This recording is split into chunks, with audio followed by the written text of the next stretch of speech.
So I'm here with Peter Levenda, the author of Sinister Forces, Secret Machines, The Unholy Alliance, and many other books.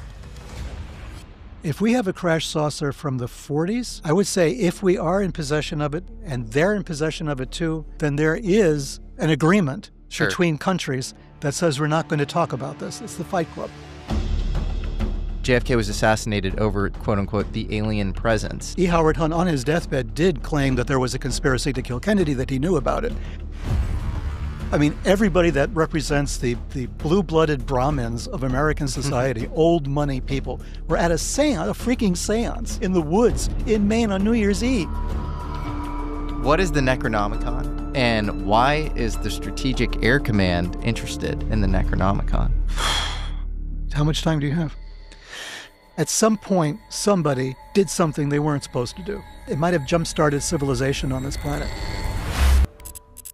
Today's episode is sponsored by Incogni. If you think the government keeps secrets, wait until you meet data brokers. They know where you live, who you voted for, which furniture you bought for your house, and which UFO videos you've rewatched 3 times at 2 a.m. last night. That's because every click, form, and purchase builds a quiet dossier on you, then gets sold, repackaged, and sold again. It's like there's a shadow version of you living inside a server farm somewhere in New Jersey. That's why I personally use Incogni. It automatically hunts down those data brokers, over 250 of them, and forces them to delete your information. Then it keeps checking back until they actually do. And the new custom removals feature, if you find your data on any site, you just paste the link into your dashboard and Incogni wipes it for you. You get unlimited takedowns. It's not a VPN. It's not going incognito.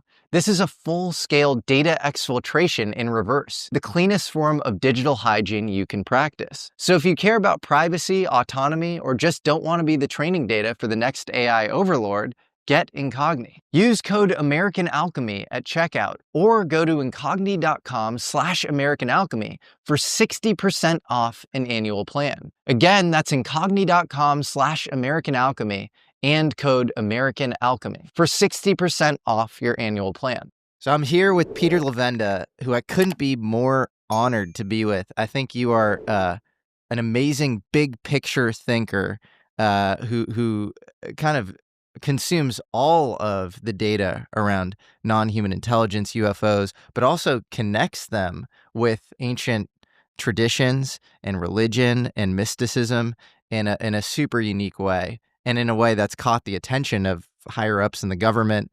And you've also just led just a fascinating life. And so I'm really excited for you to be here today. You're the author of Sinister Forces, Secret Machines, Man, Gods, and War, and The Unholy Alliance, and many other books. And so, yeah, thank you for being here. I appreciate it. Thanks very much for having me. This is great.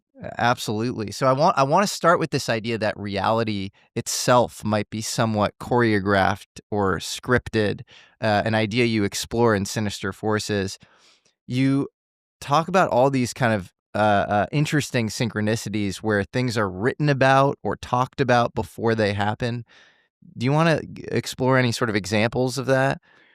Yeah, sure. I mean, this is something that occurred to me when I was, really in the very beginning of the Sinister Forces research, which goes all the way back to Watergate, right? So I started during Watergate. For those of you too young to know what I'm talking about, this was this, break-in of the Democratic Party national headquarters ordered by Nixon, and a whole thing that happened in the 1970s. In 1972, and then it lasted till 1975, the investigations and all of this. And I was following all of this. I was reading 3 newspapers a day. And I was living in New York, which is where I'm from. And so you're getting a lot of media attention. You're getting a lot of analysis. A lot of, people are showing up and they're talking about their backgrounds. And as I'm going through all this, I'm thinking, this is just weird. There's something about this that sort of defies regular analysis of, political systems. There's something else at work. And I started pulling at the threads of it. And I think one of the fascinating things that happened, I was starting to research Nazi occultism, because that was going to be a chapter of Sinister Forces. The idea that governments and religion could somehow get together in such a way as to cause this bend in reality, kind of, where it's not just, government running people's lives anymore from a purely mundane situation. And it's not the churches from a purely spiritual one. It's like this weird mix of both of them, and what kind of trouble could you possibly get into doing that? So I started, looking at that, and I wound up at the National Archives in DC. And I rented a room in a low-cost kind of hotel off DuPont Circle, and I'm in the room, and I bring my suitcase in, and I look up on the wall, and somebody had left this huge poster of, the eye in the pyramid, on top of the triangle of the pyramid. This Illuminati symbol was, like, hanging there, in the room where I'm starting to do this research. I'm thinking, "This is a little bit too on the nose," So one thing led to another, and, it made me realize that there was something else going on, that what we were learning about Watergate was only really the tip of the iceberg. If you start pulling at the people who were involved, like E. Howard Hunt, Hmm. right? Famous guy, former CIA officer, the action officer basically in charge of the Bay of Pigs operation, Mm. right? So he was down in Miami when all that was going on, trying to organize this invasion. That Kennedy eventually said, "No, we're not going to give you air support. You guys are freaking nuts, right? Mhm. Pull back. Don't do this stuff." But they ignored him, right? Did all this thing. E. Howard Hunt wrote at least 3 occult novels. Really? Yeah. And he lived on a place called Witch's Island. What? So I'm thinking, well, wait a minute here, right? Yeah, Let me read the novels. Maybe there's something there. Who does that, right? yeah. I just said, I want to read these novels. And oh my God, it's an attack on the Kennedys as Satan worshipers, thinly veiled kind Really? of a story about that.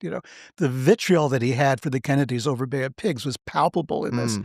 And he made them, Satan worshipers and stuff. It was really cool. So I said, I got to pay attention to Howard Hunt a little bit more closely. Okay. Years go by. It's now 1979, 1980, and I get a job.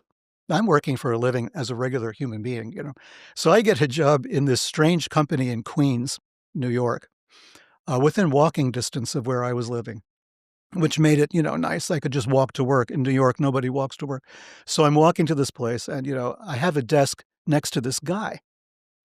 And this guy in this tiny little company in the middle of nowhere turns out to have been E. Howard Hunt's colleague at the front that they worked for in Washington, D.C. Mm. Okay. So this guy is working there. What was the front? Well, the front was Robert Mullen Corporation. It was like a kind of a Mormon operation in D.C. that was supposedly a public relations firm. Mm. But E. Howard Hunt had his official office there, even though he was no longer quote unquote CIA, Huh. but he was operating here. He was part of the plumbers at that time. Mm. So Gordon Liddy, everybody was one big happy family. This guy had the office next to him. Also CIA, also operating as a front, except this guy was based either in Brazil for a long time or in Singapore, right? So all these things, I mean, I'm right there, right next to the guy who knows personally E. Howard Hunt, and I'm researching E. Howard Hunt. And he tells me his name, Arthur Hochberg. I guess I can tell his name now because I've talked about it. I printed it. And I went home after he started telling me his whole life story. He's going into CIA. He's going into this. He's going into that. The languages, because we both spoke a little Mandarin. He spoke better than I did. And so there was this immediate connection on that basis. And then slowly he just reveals that this was his position. So I go home, I'm going through all my books, and there's his name, right? And no one knew what had happened to him. And there he was in this tiny firm, right? Having lost his job at CIA That's amazing. because of the admiral. When the admiral came in after Watergate and all this stuff, they fired a lot of action agents, Yeah, right? yeah. A lot of the officers who were actually in the field got fired. It's a big scandal, and so this guy lost his job, Uh-huh. right? So I'm working with next to him for like 3 months. He's telling me stories and stuff. And I'm thinking, holy, and here I am researching this, Yeah. right? This is not possible. Like if you had been a journalist and you were desperately looking for this guy, you wouldn't have found him, Yes. right? But here I am next to him, and he's like driving me home in his car, Yeah. and we're parked in front, and he's talking about AFIO, right, the Association of Former Intelligence Officers. And then later I get invited to an AFIO thing like 10 years later, right? Yes. So this would happen to me all the time. There's something that happens, I think, when you set your attention on something that is somehow entropy reducing. Exactly. And it attracts more and more of that thing into your life. Mhm. And it's hard to say whether that is some sort of retrocausal relationship a la some future that's already sort of set Exactly. or something. But that's so fascinating. And I was just thinking, E. Howard Hunt, his lawyer, Douglas Caddy, Yeah. told Dark Journalist, Mhm. somewhat recently, that JFK was assassinated because E. Howard Hunt is obviously implicated Right. as much as any agent Yeah. in the JFK assassination itself. Sure. And this guy Douglas Caddy said that E. Howard Hunt told him essentially I think as he was dying, that JFK was assassinated over quote unquote the alien presence. Mhm. And so, do you think that E. Howard Hunt knew about NHI and aliens, and that JFK's assassination had something to do with that? Well, I mean, I like to work with tangible stuff like documents and, Hmm. stuff like that. That's as tangible as you're going to get in a situation like that, I believe. I don't really know if I 100% trust it or believe it. I know that E. Howard Hunt on his deathbed did claim that there was a conspiracy to kill Kennedy, that he knew about it, Hmm. and that CIA was somehow involved, or at least a branch or a rogue element of CIA. I will pretty much accept that as a distinct possibility, Mm. right? Since the beginning, everybody has thought that, right? Because of Bay of Pigs. There was this, I mean, what happened with Watergate? There was all the same Bay of Pigs guys, Yeah. right? The same ones who were involved with Bay of Pigs, the same anti-Castro Cubans now show up in Washington burglarizing the Democratic National Committee. So, yeah, there's a connection. I'm sure there is, right? Who you can take to court over this, I'm not sure. Can I weave something together? And I don't know if this is the case, but Nixon was head of the 5412 Commission under Eisenhower, Right. and he used to task Howard Hughes with things that. So, the 5412 Commission was already created as this interagency kind of coordination body that would give the president plausible deniability on sort of bad things that he wanted to Right. do domestically. Yeah. And then on top of that, you had this other separation layer where Nixon would task Howard Hughes with doing the really dirty stuff. Mhm. And so there's this idea that you had these kind of Cuban assassins. They called them the S Force, or they went by different names. Alpha 66 and Operation Mongoose had something to do with this. Right.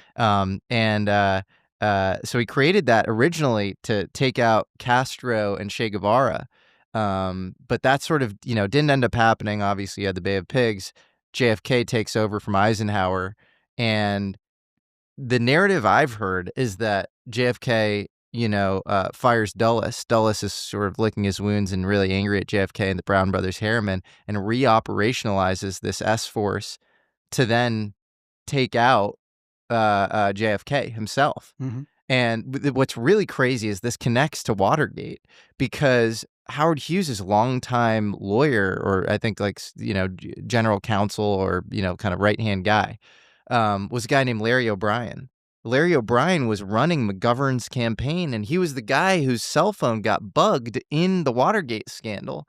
So it's this crazy. And it's because you have to ask, why, if you're Nixon, why would you ever break into the DNC when you're way ahead of McGovern in the polls? Yeah. And obviously Nixon was notoriously paranoid.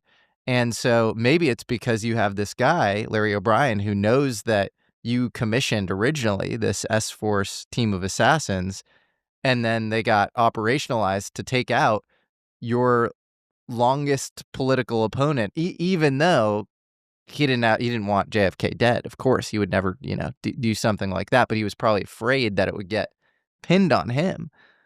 So it's pretty nuts. It's this crazy story. But everybody knows everybody else. The problem that I have is that it gets tighter and tighter and tighter. Mm, And it's the same thing with the Nine, this famous thing that I talk about in Sinister Forces, right? mm, You have these disparate individuals. You mm, think they have nothing in common, mm. nothing to do with each other. And then you pull at a certain thread and they all come together, right? So tell us who are the nine? Well, it actually connects to this whole story Mm. too, in its own way. So you have the Nine. Of course, this was in 1952 to 1953. There's this famous guy, not famous yet at the time, Andrija Puharich, a guy with medical training and technical training. He's involved in technology, for medical purposes and stuff. But he also gets involved with a bunch of sort of borderline psychic people, right? Back in the late 40s, early 50s, there were seances and there was like psychic phenomena research and stuff going on. J.B. Rhine was doing his thing, studying ESP. And so you have a guy like Puharich who finds himself up in the woods in Maine. He was supposed to be back in the city. He was going to go to take up a position in California, I think. But he gets involved with these people. And to make a long story short, there's a seance that's held in late 52, early 53. I think it was the New Year's Eve of 52 to 53. And there are 9 people involved in the seance. Now, these are not just some casual 9 people you pick up like, your neighbors or something, right? This was a DuPont and an Astor and a Forbes. I mean, everybody that represents the blue-blooded Brahmins of American society, old money people, were at a seance, a freaking seance, right? In the woods in Maine on New Year's Eve. These people don't do New Year's Eve that way normally, right? There's big parties and there's champagne and there's God knows what. In this case, they're all sitting around a seance table with Andrija Puharich. And one of them is the guy who was the inventor of the Bell helicopter, right? So Is that Arthur Young? Arthur Young. So Arthur Young is there with his wife. His wife is Ruth Forbes Payne Young, right? She had a lot of names. She was excessively nomenclatured. And so you have, Ruth Forbes Payne Young. She's a Forbes. She was married to a George Payne, Lyman Payne, and also married to Arthur Young. So she had all of these pedigrees all mixed in together. And she was the best friend of, I think her name was Mary Douglas, if I'm not mistaken, who was the paramour of Allen Dulles. So Allen Dulles, which keeps coming up in these conversations, his girlfriend is the best friend of Ruth Young, married to Arthur Young. So already there's this weird connection, right? And when I say best friends, I mean they told each other everything. That kind of, it wasn't like a casual, thing. So they were best friends. And then you had a DuPont, you had an Astor, you had all of these people at the seance. And they're contacting some spiritual force. And there's a medium, a man from India, who then becomes kind of famous in sort of religious liberalism sort of circles, trying to, one world religion kind of thing, trying to make peace with everybody and all of this kind of stuff that was going on at the time. And so he's conducting the seance. And he's solving mathematical equations that Andrija Puharich puts to him to see if he's really talking to a spiritual force. And this guy's answering correctly, solving mathematical equations. Whoa. So then, and this guy evidently materializes out of the clear blue sky little threads, one for each of the members of this group. They're supposed to wrap around their wrist, makes them Brahmins, like actual Brahmins in the Indian sense.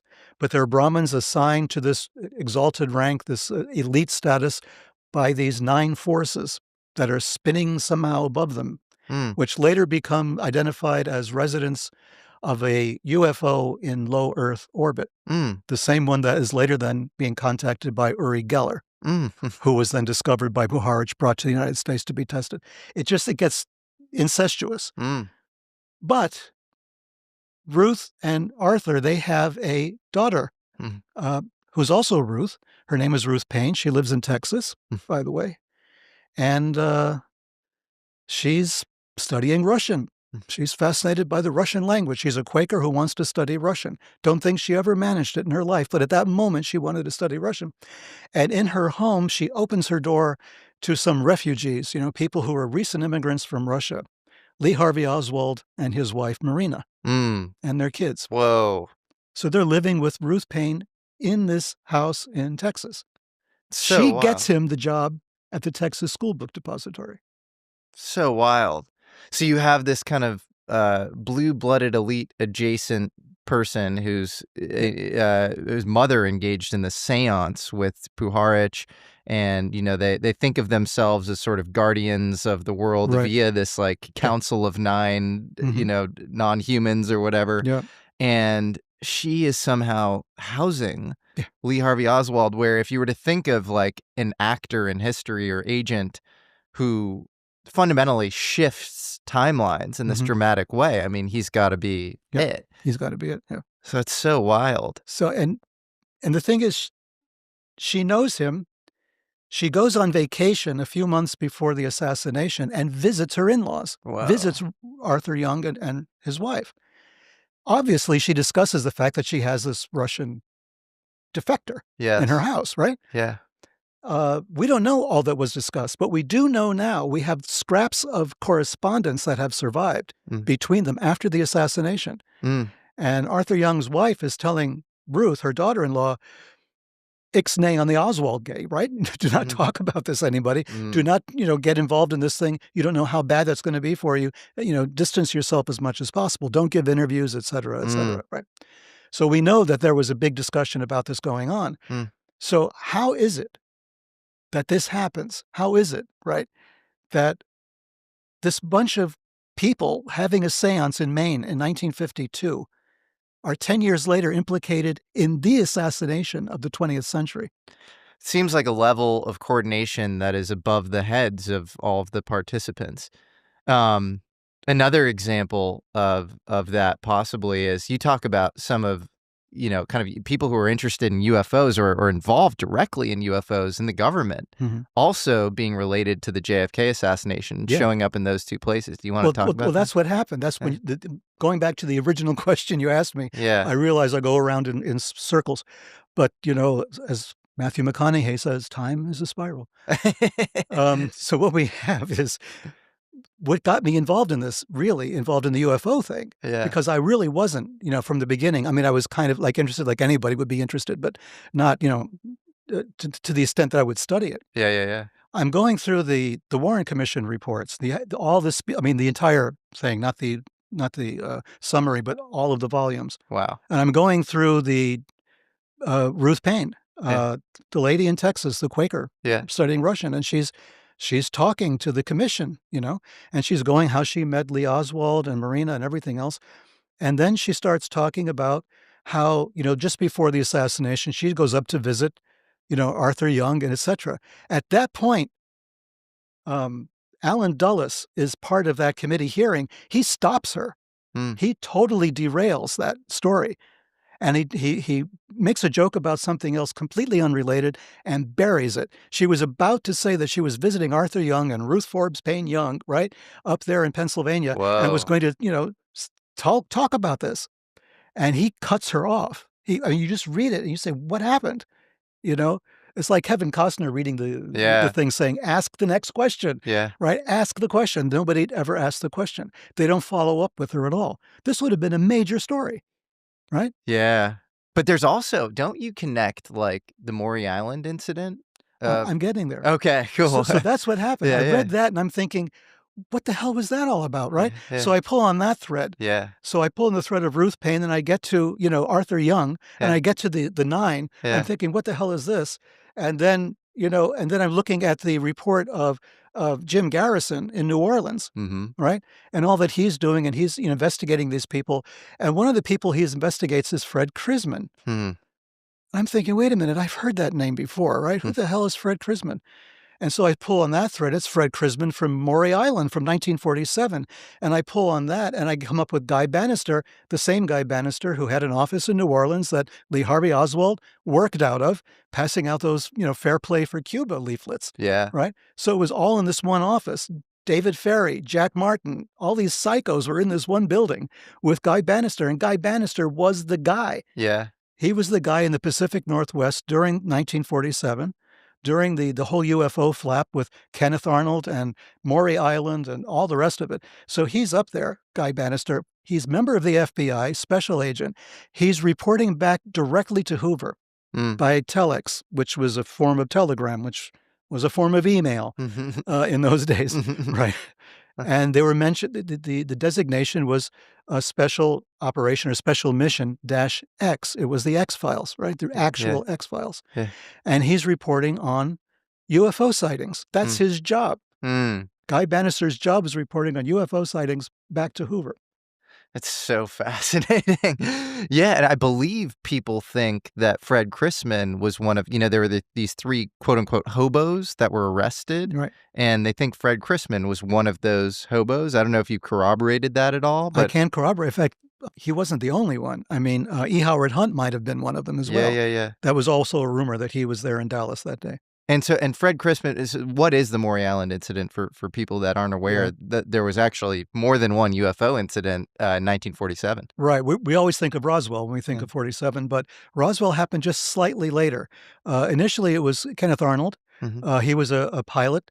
I think he was with the Civil Air Patrol at the time, and he was flying some mission out in the Pacific Northwest in the Rockies, and he sees a flight of weird craft going at impossible speeds, and he describes them like saucers flying, dipping over skimming over the water, which gave rise into the flying saucer scenario.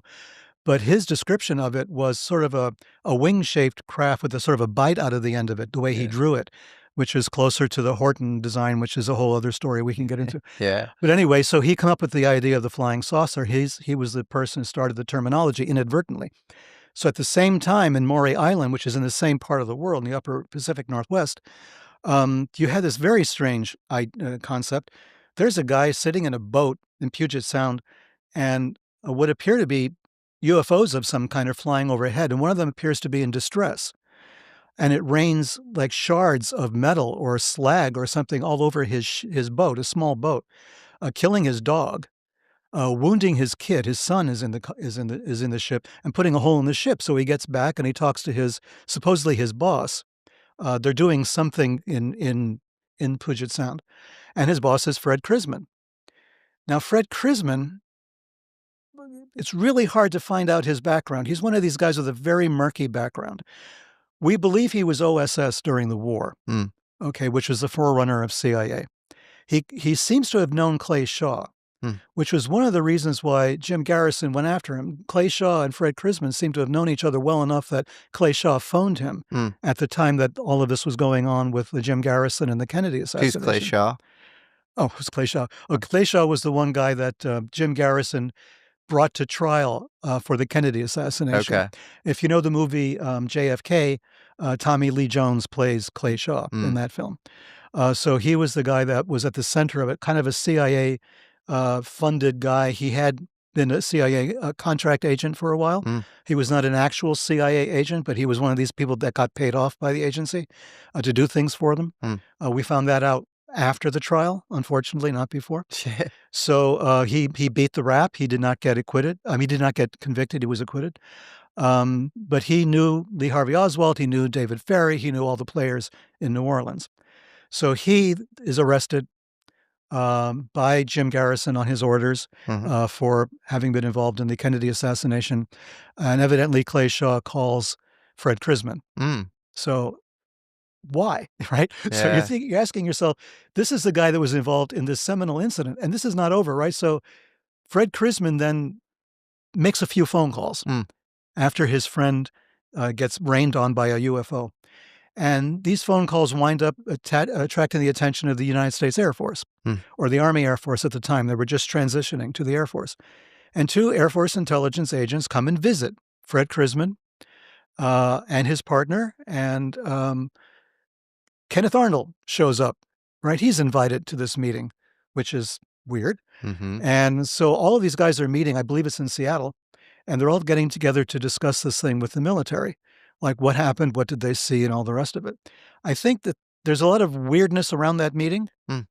Kenneth Arnold did not have a reservation in any hotel. He just kind of showed up because Krisman said, why don't you come down? We're going to talk to these guys.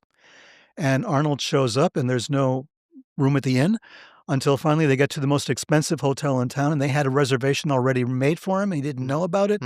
Turns out the place was bugged. Turns out a local journalist got a tape of the entire meeting, and he dies shortly thereafter, right? I mean, just too much weirdness around us. Yes. But in the end, Fred Krisman gives the Army guys a box of the slag to take back for analysis. This is like tremendous, right? This is UFO slag. Yeah. Wow. So they get back on their plane, and they're going to fly back to their base. Their plane explodes in midair. No way. So they die. The material is gone with them. There were survivors, but not the two guys who actually were there and took the information. Whoa. Not the guys who wrote the report, right? Whatever report existed. And everything was gone with them. And that was the first fatality that we know of in the 20th century UFO phenomenon era, were these two Air Force officers. Alchemist, did you enjoy that? If you want the full picture, head over to the American Alchemy magazine we just launched on Substack. That's where we deep dive into all sorts of crazy topics that we don't have time to fit into every video, with weekly articles exploring all of the strange, forgotten, and conspiratorial corners of space, history, and high weirdness. So join up today at our free or paid tiers on Substack. I am including the full link in the description of this video. Such a wild story, and then such a weird connection that you have Fred Chrisman, who's reporting to Guy Bannister. They're running the X-Files and doing all UFO investigations, and then seems like Fred Chrisman has something to do with the JFK assassination. Just so weird. At least we know the Clay Shaw connection, and then maybe he was a hobo who was arrested on the scene. Right. It's just so strange. And then like you said, you have, I think the address was like 544 Camp Street in New Orleans, where you had all these guys kind of working together. And they were bishops in a crazy church. Well, so tell me about that. Do you have time? Oh, yeah. We got all the time in the world. All right. So there's a crazy church. Uh-huh. David Ferrie and Jack Martin belong to this crazy church. Okay. Jim Garrison could not figure out what the hell was the purpose of this church. Like, how did it fit into this whole thing? He knew that they were, ex-agents. They were running ops. They were white supremacists in many cases. David Ferrie certainly was. Guy Bannister certainly was. There was this whole white supremacist thing that was going through the assassination, starting with an attempt at the assassination in Florida by a white supremacist group. And then there was this group in New Orleans, right? And Guy Bannister was like this rabid anti-communist, as was David Ferrie.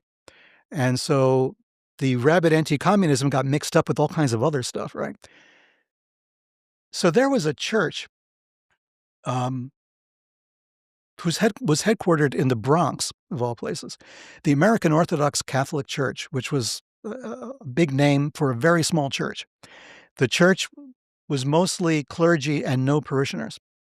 There was actually no followers. Nobody actually went to these churches, right? It was just priests and bishops for the most part, mostly bishops, only a handful of priests. So it was a front. It was a front for something.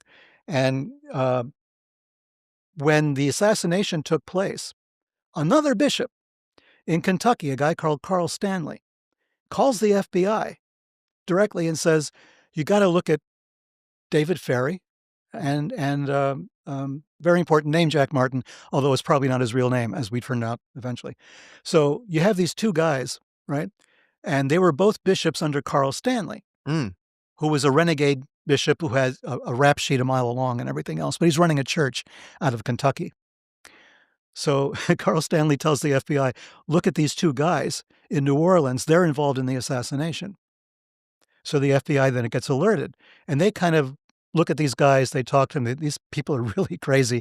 We can't make heads or tails of this. We're dropping it. And then later, it gets picked up in New Orleans by the DA, right? So the district attorney, Jim Garrison, says, we're going to now investigate these guys because there is something fishy, because Guy Bannister was very fishy, former FBI guy, long history in the FBI, retires from the FBI, opens up this operation on Camp Street in New Orleans. The building isn't there anymore. I checked a little while ago, unfortunately, but he was operating out of this building. And the Fair Play for Cuba leaflets that Lee Harvey Oswald was passing out had the address of Camp Street, the same address.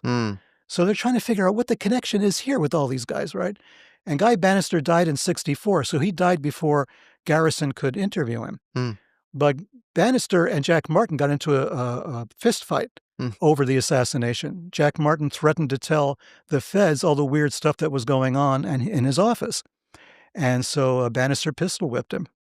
Right. So he wound up in the hospital over it. So he gets interviewed by Garrison's people, and David Ferrie gets interviewed by Garrison's people, and David Ferrie is a trip. This is a guy with alopecia, so he has no hair on his head. So he puts fake eyebrows and fake wigs. Right? What? So he had a fake red hair wig, red hair for some reason. And the funny thing is that E. Howard Hunt, during the Watergate era, used a fake red wig as his disguise when he was breaking into people's offices. It was like really funny that he was like, it's an homage to David Ferrie. So, but anyway, so David Ferrie is considered to be involved in this thing. He commits suicide or is suicided under mysterious circumstances during the investigation into the Kennedy assassination. Jack Martin is the only one that survives. Okay, years later, I'm interviewing a bishop in Florida who was a friend of Jack Martin. Mhm. And so I wanted to talk to him about Jack Martin. And he gives me photographs of Jack Martin dressed as a priest, right? And he says, Jack Martin was the guy you went to when you wanted to find out anything about anybody. He said, Martin traveled all over the country. This guy was everywhere. Mm. This guy, his resume was he was unemployed, he was an alcoholic, he was possibly mentally unstable, he was in hospital various times for this, and yet he's the go-to guy to get background information on anybody, right? Martin was incredible that way, and he stayed in his persona as a priest and bishop the rest of his life. So the photographs I have of him in the 1970s, years after the Kennedy assassination stuff that was going on in New Orleans, and he's in the whole outfit, right? So wow. So you're saying that the Orthodox Catholic Church in the U.S. at the time was acting as some sort of front, possibly coordinating or helping with the JFK No, assassination? the American Orthodox Catholic Church legally came into being in 1965, so it's 2 years after the assassination, legally in New York. However, it had pre-existed in different places around the country, and it got coalesced into one group in 65. And this is where it gets even stranger, because in 1965, when all this is done, the leader of that church in the Bronx, Mm. in New York of all places, Mm. is a Ukrainian priest. He forms his own church as the American Orthodox Catholic Church in the Bronx. And then he starts demanding the other churches submit to a background check by the FBI to make sure that they're acceptable to him in the Bronx, in New York. So And a lot of people just said, no, screw this, we're not going to do it. yeah. Carl Stanley, Huh. the guy who blurted out this thing that, David Ferry was, involved in the assassination, this weird bishop in Connecticut, he agrees, right? He goes from Connecticut to the Bronx to be anointed by this bishop, this Ukrainian bishop. He goes back to Kentucky and he's dead within a month. Jesus. So I did more digging from a very personal reason because I knew this church intimately. I was involved with that church in 1968 to 69. How are you involved? Yeah, well, that's a story. I want to hear And you know what they say, the first rule of Fight Club. it. Well, this is the story that opens up everything for me, that makes me suddenly find out that reality is not what we think it is. Okay. To get back to, again, your original question. This is Yeah. how long we go on one original question. And to get back to that question, reality isn't. Reality is really, really strange. Yeah. And in 1968, I was still in high school. Mhm. I was a senior in high school in the Bronx. And I had no intention of going to Vietnam. So a friend of mine and I, both with Eastern European backgrounds, decided, one way to get out of this, and I have to admit, I came up with this idea, is that of all the deferments there are, and there weren't many, in 1968, Vietnam was at its height. The Tet Offensive was January 68, right? So this is a very dangerous time. If you're a high school senior, you've got like two options, right? Well, three. One is get out of the country, go to Sweden or Canada or something. One is to go into the university and stay in university as long as you possibly can, maintaining a high enough average that you can stay out of Vietnam. But even then, that's like 4 years. Then after that, what are you going to do? And the other option is just go in the army, right? Say, screw it, I'm in the army. So those are the three options, but there was a fourth. And the fourth was the U.S. government would not force you to join the military if you were a priest in a church of some kind, if you were a minister. That was the 4D deferment, I believe. And I said to my friend, my friend had a closet full of weird religious paraphernalia because he belonged to something called the Third Order Franciscans, which is a kind of lay order. It's religious, but not, you're not really actually part of a monastic order. It's somewhere in between. But he loved all that stuff. So he had, chalices, he had ciboria, he had all the fancy implements and stuff. His parents were divorced. So he played one parent off the other. So he would get money from one, money from the other. He would buy all this stuff, right? So he had chasubles. He had cassocks. He had all the stuff that you really needed as a Catholic priest. He could have opened a Catholic church with all the stuff he had without exaggeration. So I said, you have all this stuff. all we have to do is incorporate as a church and we're home free. That's all we have to do. Then we're priests and screw it, right? Mm-hmm. So we said, what? That sounds doable, right? The problem was we were under 18 at the time. We couldn't sign legal documents and we couldn't sign a corporation document. I think in New York, you had to be 21. So we had to find people to sign for us, but we eventually did. And we incorporated the Autocephalous Slavonic Orthodox Church of North and South America, Incorporated, which was just him and me. Mm-hmm.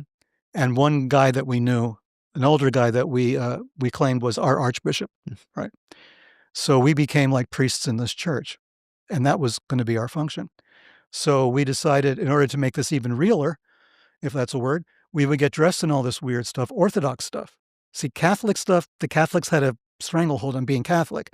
But in the Orthodox world, there's just hundreds of Orthodox churches because they're national churches.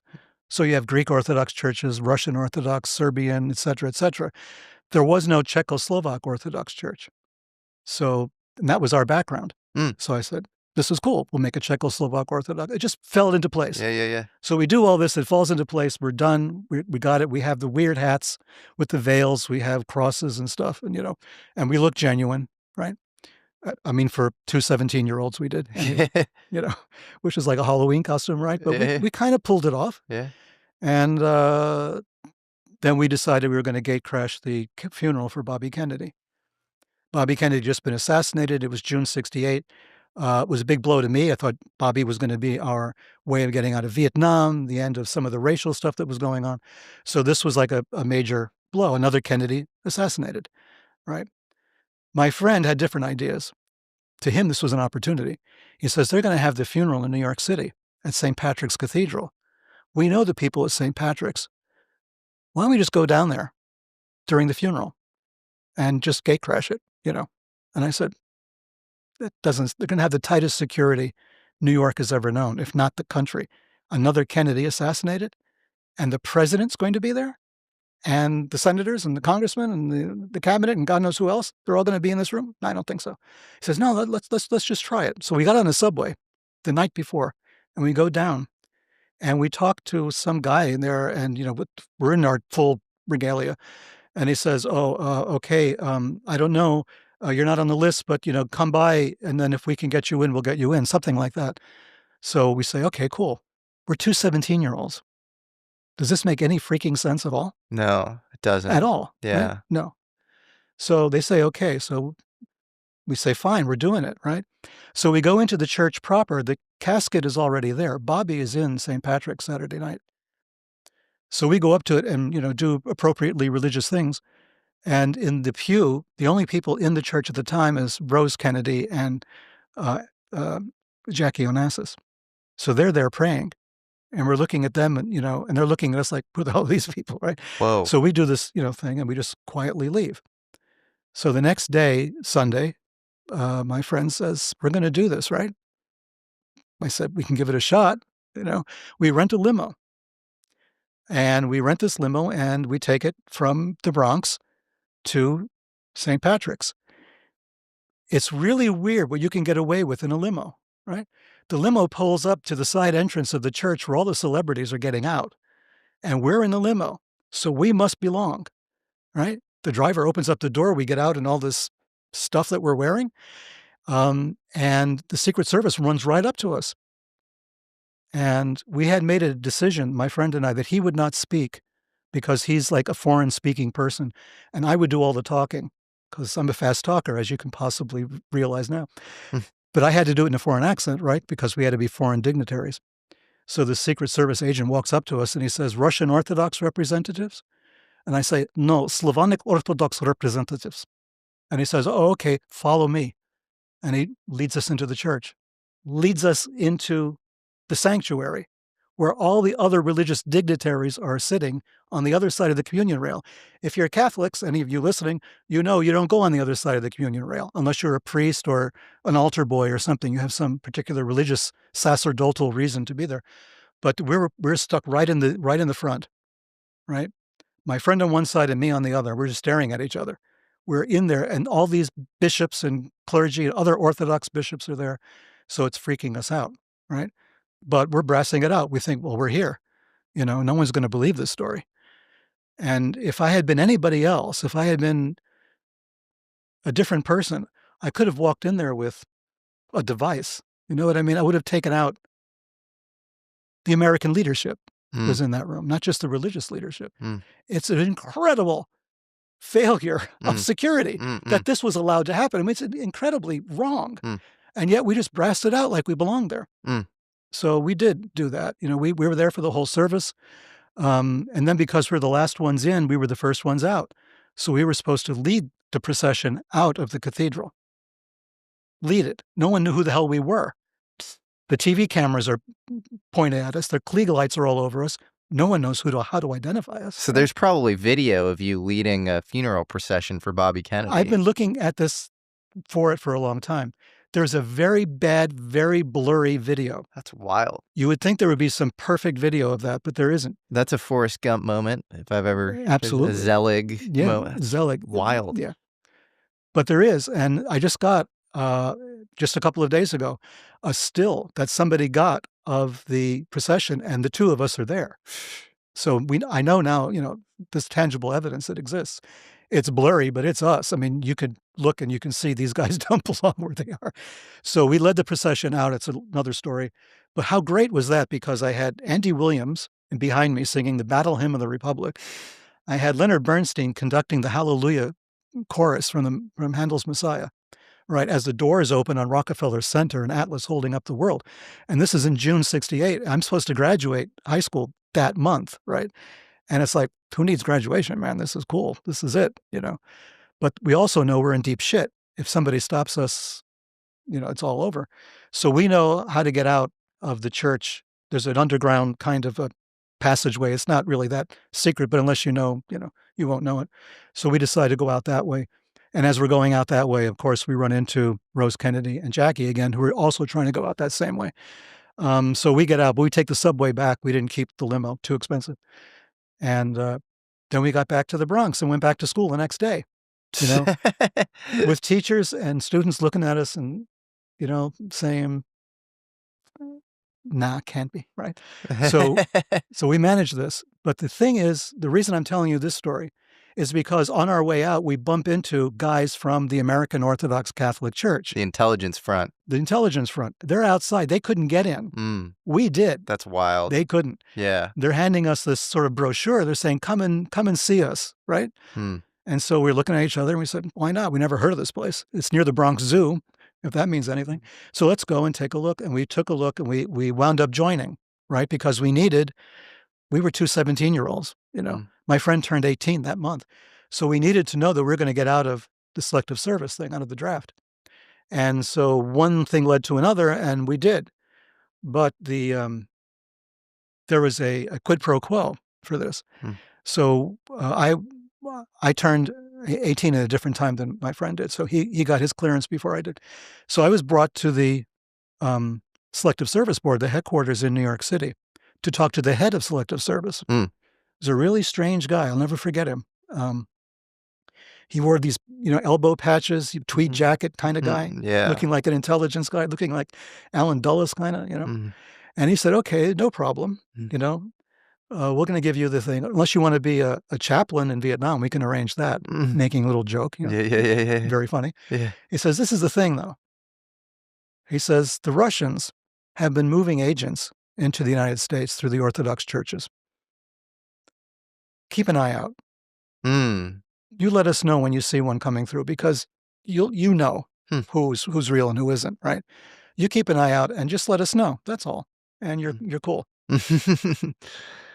So they were trying to basically operationalize you somewhat, like... Well, the church itself, as I found out later, I found out years and years later. I mean, I always suspected, because I saw weird shit going on in that church from the beginning. But I found out years later, going through Jim Garrison's files, they had finally released his correspondence. And when I got to his correspondence and I finally saw it, I found church stationery that I had typed on back in the day. Wild. Where the leader of the church, a guy called Profeta, was writing letters to Jim Garrison saying, when you're finished with Jack Martin, can you send him back to us? Right? So it's there. It's in print. It's in the files. Well, also a wild synchronicity that you end up researching the JFK assassination And you had been a part of this American Orthodox Catholic Church that was this intelligence front, which had something to do with the JFK assassination. Yeah. That is a time loop if I've ever seen one. It doesn't make any freaking sense. It doesn't make any sense. I was 17. How the hell did we wind up in that position?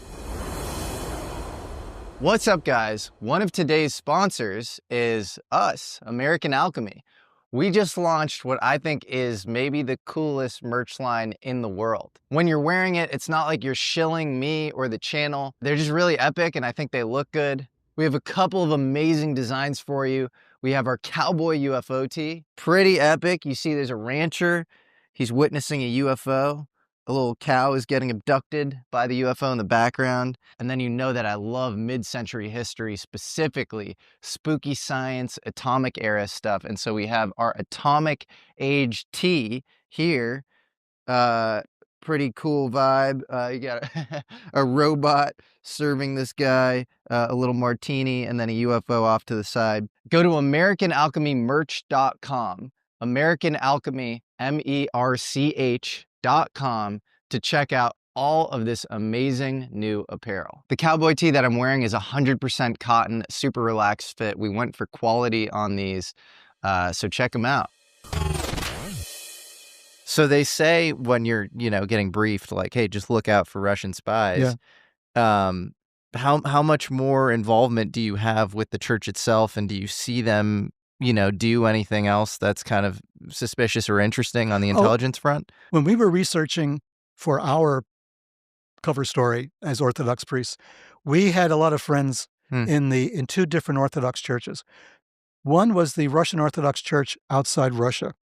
This is important because it shows up again in New Orleans, because all those Russians around Lee Oswald and Marina, all the people he was being introduced to, were members of the Russian Orthodox Church outside Russia. These were the Russian Orthodox who were anti-communist. They fled Moscow during the revolution, the Russian Revolution in 1917. They fled to Paris first, and then they opened up this operation in New York.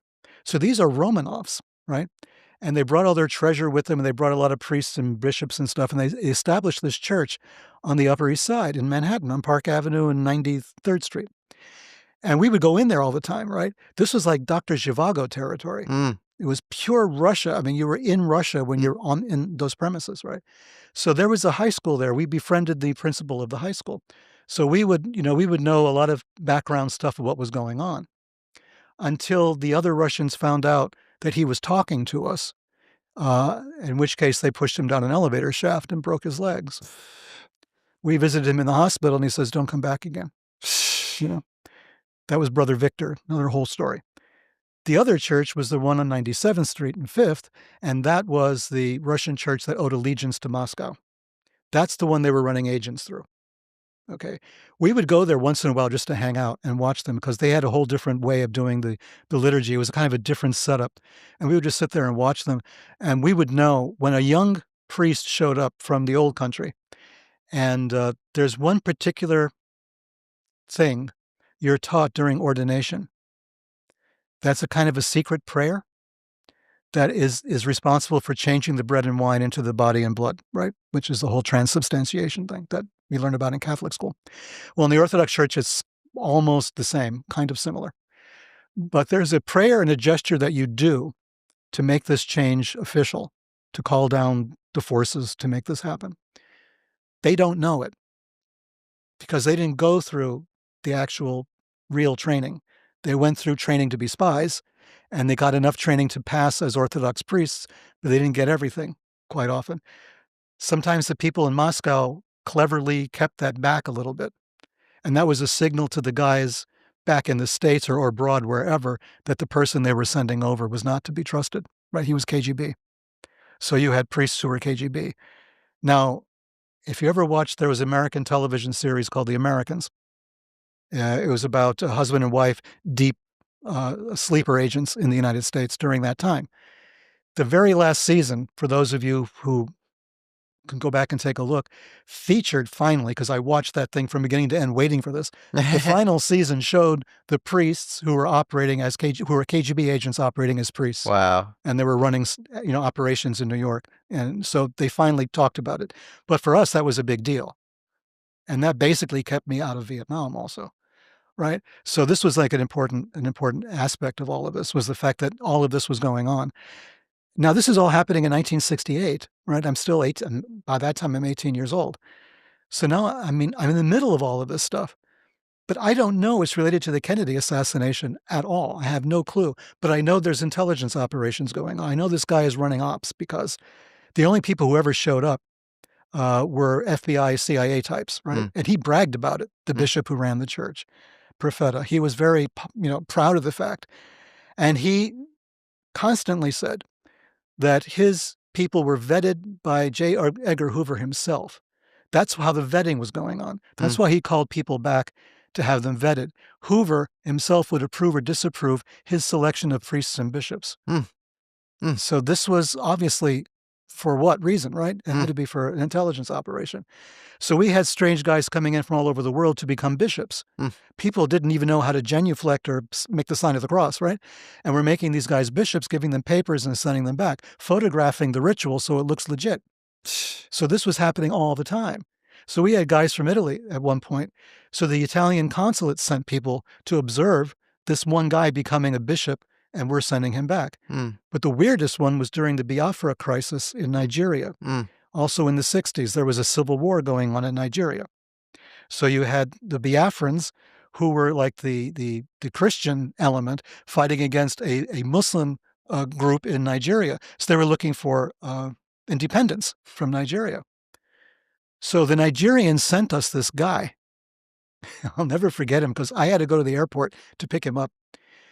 His name was the Holy Prophet Aluya. That was his name. HP Aluya. Holy Prophet HP. I picked him up at the airport in all kinds of African garb, right? So as he would be as an African. So I pick him up at the airport. We take the limo, I guess, back to the Bronx. And he's going on about, how happy he is and all the rest of it to be, a member of this organization. And we consecrate him a bishop. He's now Bishop Holy Prophet Aluya. And the Nigerian embassy is there. No, the Nigerian consulate, rather, in New York is there. It's the Nigerian side, not the Biafran side, not the Christian side. It's the other side, the nationalist side, the federal side, that want him as a bishop, as a Christian bishop, to convince other Nigerians in the Christian side to stay with Nigeria as against Biafra. This was a ploy in the Civil War. The Civil War was raging when we did this. And we put him back on the plane the next day. He goes back to Nigeria. God knows what happened to him after that. We don't know. Never heard from him again.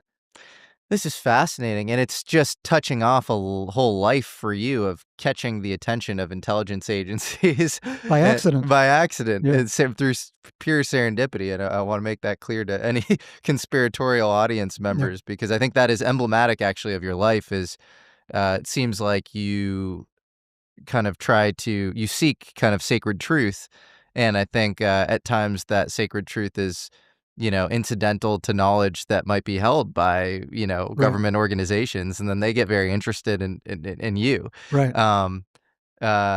You started this story off by saying first rule of Fight Club. Yeah. And then you also said that this story was sort of indicative for you of just how trippy reality is, how there's something else going on.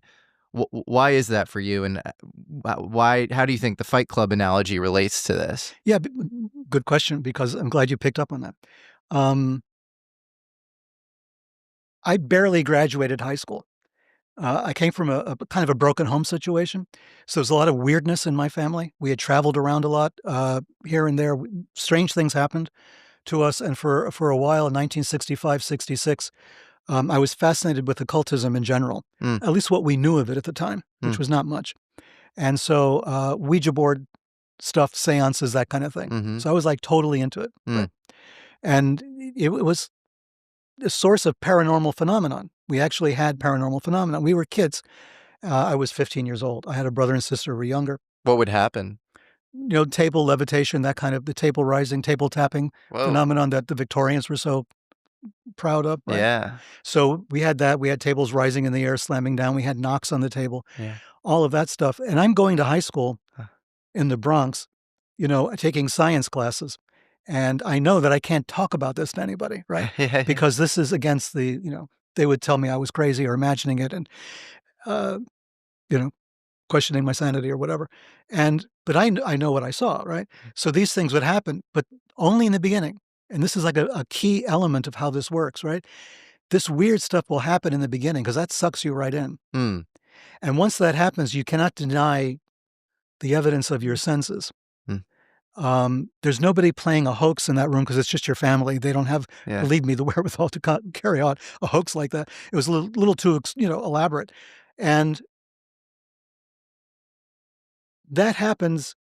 And what happened after that was members of my family became sort of entranced with this process to the point where the phenomenon never really mattered much anymore. It was the contact with spirits. It was the contact with the other side. That became an overriding thing, and that drained me completely. That was completely something that really bothered me a great deal because it was going nowhere. It was nonsense. At one point, we were told there was going to be an Aboriginal uprising in Australia outside of Perth. It was very specific. Mm-hmm. And we thought, oh my God, this is going to happen. People are going to die. So my mother and I. You were told by the spirits in detail. In sort of a download or auditory, did you hear it there? Ouija board. Ouija board, whoa. Letter by letter. This is how draining this is, right? So we have all this information, my mother and I, and we go to the consulate, the Australian consulate in New York, to warn them of this. That's how off the charts insane it becomes, because they're looking at us like, don't think so. Yeah. I really don't think so. But thanks for coming in. Right? Uh-huh. So I knew pretty much at that moment, and if not before, really, because I was hesitant to do all this, that there was something totally wrong that was taking place here, right? That the phenomenon in the beginning is the hook, right? And the hook is real. But then you make a lot of assumptions about what's behind the curtain, right? And so you follow that, and wherever they lead, you follow. And that's a serious mistake. Yes. Right? But pay attention to it anyway. If you're there, pay attention to it. Make note, because this may come in handy later, if nothing else, to reassure you that you're not going crazy, that this stuff does happen, but that it means something else. It doesn't mean what you think it is. Right? That you're putting a lot into this more than you're getting. You're putting a lot of attention. You're giving it information. You're feeding it, and you're getting a feedback from what you're feeding it. Right. This is a dangerous field for some people. You can go off the deep end if you're already weak, if you're already you don't have critical thinking ability. You don't have a lot of psychological strength. Let's say, from that point of view, this can lead you astray easily. Yes. And it leads people astray a lot. These are fantasies, right? And the fantasies are really powerful and really dangerous. And fantasies can sometimes become ideologies. And when they become ideologies, they take on another power because they seem like they're real too, more real than the fantasy, because they involve real people, real events, real resources. So then you're involved in this thing that I became fascinated with when I started writing Sinister Forces. How do these fantasies influence our actual everyday lives, even if we don't believe in the fantastic? But we swim in a sea of fantasies, of ideologies, of people insisting certain things are true when they're not, so, and you believe and trust these people, right? For whatever reason. And this is what is really dangerous. So when I started to shift my studies away from sort of Ouija board style occultism, I wanted to know there was something darker, there's something deeper. Is there a way to exert control and not be controlled? Because being controlled to me was a disaster that I witnessed. So how can I then exert control over this phenomenon? Is it possible? And that sort of led me down this path that I've been on since that time, since 1965 roughly, until this time, was to find out how do you exert control over it. And exerting control does not always mean what you think it means, like the Sorcerer's Apprentice, Mickey Mouse with the mops and the buckets, if you remember the first opening scene of Fantasia, which, why would you? But anyway, this is a famous, it's a famous trope right? The Sorcerer's Apprentice. The Sorcerer's Apprentice is out of touch, really, thinks they understand how it works because they've watched the sorcerer, and now they're doing the same thing and they cannot control it. It goes out of control completely. So the sorcerer has to come in and fix it, right? So this is the problem that we face. The idea of control is not always what we think it is. The control sometimes starts internally.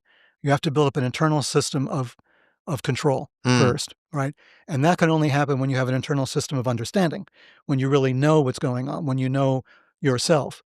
And that doesn't mean in the sort of hippies, 60s, know yourself kind of thing. It means something a little darker, maybe a little deeper, certainly, but to really know the way you interact with the outside world, that point of tangents between yourself and the outside world. That's where the sort of matrix is. Talking about reality, to go back to your, again, original question, the idea of reality, what is it? As Robin Williams said, reality, what a concept. Yeah. It is a malleable concept for sure, and we all have different versions of it. You have to figure out what your version of it is and kind of go from there slowly, step by step.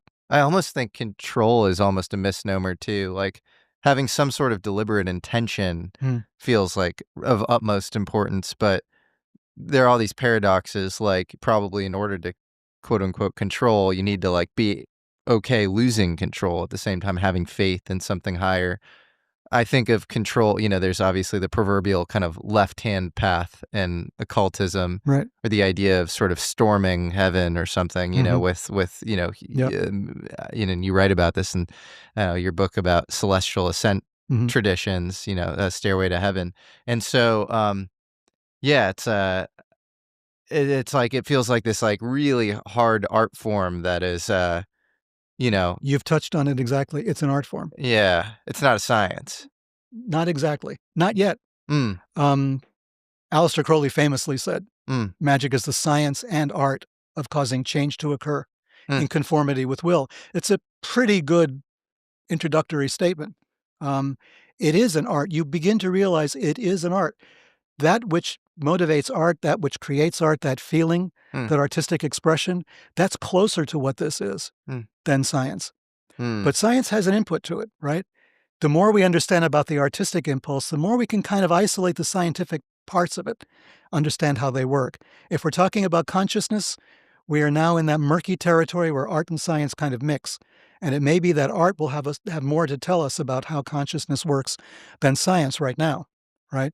Because we're kind of limited into repeatability with science. Science depends upon repeatability of an experiment. And this is what's destroyed a lot of people in the occult field, broadly speaking, especially the mediums, the clairvoyants, the people who claim to predict the future and things like that. Once they've done it a few times, like the table knocking that I experienced, you have that a few times, people want you to repeat it. And you can't under those circumstances. Quite often, it's really difficult to do, right? So you make up, you fake it. And that's the part where you lose your soul to this whole process, where you try to keep people interested, you try to keep the public on your side, you try to prove that your initial experience was real, so you fake another experience, hoping nobody will notice, right? And that's where you cross the line. Yeah. Exactly. You have to be willing to understand that your experience is possibly non-repeatable, not under scientific laboratory conditions. Difficult to do, right? You get like some statistical anomalies with the remote viewers and with all those guys at the SRI and all those guys who were testing all of this. You'll get statistical, improvements. You got Ingo Swann, who did tremendous work in that area, right? But it's still, when you force somebody to do something, unless they're really masters of it already, it's not going to happen. Yeah, it feels like unless something's truly kind of heart-centered, there's always some sort of mean reversion or rebound effect. If you look at all the random event generators or remote viewing or any of these things, you end up with all these kind of, infighting dynamics of the participants. You think they're like the most conscious people, but they're kind of like the most unconscious in some ways. And the effects always fail on them in the end. There's always almost this Faustian kind of like blow-up moment at the end where like it all goes to shit. And You know, there's a biblical story of Simon of Magus who uses like black magic to levitate, and then he sees Peter and Paul, levitating much higher. And I think the word simony comes from the fact that he tried to like buy their ability, which came from God, to levitate, super, super high. Sure. And so there are all these, it feels like, what you're talking about, navigating this terrain is, you're walking a very straight and narrow path. There are a bunch of landmines everywhere. Everywhere. Yeah. Yep. And so where does the Fight Club analogy come in? Well, when you're asked to define this field, when you're asked to define, I don't like the word occultism because it sounds like Marxism or capitalism. Like it sounds like an ideology, right? And it's not. Yeah. Or maybe for some people it is. When you're asked to define it, let's use the term magic because it's kind of universal. When you're asked to define it, you can't. You fall apart. You can't define Fight Club. You can't talk about it. If you try to talk about it, the problem is the language that I'm using relies upon a set of assumptions that we all make about what those words mean. And that's a real problem. Okay, so we're talking in a language we think we both understand what we're saying, but there's a point at which I know we're not. Yeah. And we're trying. We can honestly try. We sincerely want to, but our language itself is in the way. The tools that we're using are difficult. They're providing roadblocks. Yeah, or like if you think of each of us as kind of like a measurement instrument, like your aperture needs to be adequately open to sort of resonate with this. It's like the Jesus saying you need ears to hear. Or I have to calibrate to yours. Sure. Right? The other way, right? So, I mean, this is the problem that we face, and that's just in English. Yeah. When you're talking about understanding it from, a Jewish Kabbalah, for instance, I've done a lot of study in that direction, or you're talking about other Chinese alchemy, for instance. I mean, they're using language. We translate it into English, so we think we know what they're talking about. But there's always that point at which, we don't know. There's always that point where they're saying something, they mean something else than what is really being translated, right? Yeah. So this is a problem. That's why they use pictures. That's why alchemy uses pictures, and Chinese alchemy uses pictures, and occultism is replete with images and pictures, which is how, to go back to all the way back to the beginning of this conversation, which is how the abductees and contactees feel that they're communicating with alien intelligences, not through words, but through images. Yeah, it feels like a mimetic layer that is sort of sublinguistic or something. One of my favorite Terence McKenna quotes is, "A secret is not something that isn't told, it's something that cannot be told." Right. So to your point, it's like sort of inherently locked in. Right. And, if you were a true secret society, not one of these sort of things that like, I don't know, they wear the sort of fake garb or whatever, then it would be sort of inherently impenetrable, and it would like sort of act on some like truly hermetically sealed layer that like even certain participants in it wouldn't even know they were a part of it. Right. So yeah, it's so fascinating. Where do we go from here? Well, what does all of this have to do with UFOs? Because you and Tom DeLonge, who I think is extremely knowledgeable on this topic, and both of you guys in your own ways caught the attention of some extremely impressive people in the government, people like Neil McCaslin and Rob Weiss, who I guess isn't government, he was Skunk Works Lockheed, but adjacent. Yeah. Do you want to talk about that process of how, similar to your experience in the Orthodox Catholic Church, how you kind of bumped into the highest levels of government and their interest in the topics of non-human intelligence? Tom contacted me, I think much the way just out of the clear blue sky. And it was the end of 2014, November, I think, when he first contacted me, and I didn't believe it was Tom DeLonge, because I get a lot of weird emails, as you might expect, and some very strange, some strange phone calls also. And so I, okay. But then I did a little background and got back to him, I think the same day later or something. And he said, okay, let's talk. And we spoke on the phone first. We had a lot of very long conversations from 2014 to the beginning of 2015. Went on for hours. Hmm. But basically his pitch was, I want to knock on doors. I want to go to their offices. I want to find out what's going on with the UFO phenomenon. Once and for all, I think this is the time we're going to go and we're just going to do what we can to do it. Whatever resources I have, due to my celebrity, due to whatever other resources I might have, contacts in government and in the military and all the rest of it, we're going to exploit these as much as we can to get to the bottom of this. And why is he reaching out to you to say this? You know, he'd never actually told me point blank why. He never came out and said this was the moment why. My assumption is because of a presentation I did in Amsterdam around 2000, I don't remember, 2007, 8, 9, something like that, early 2000s.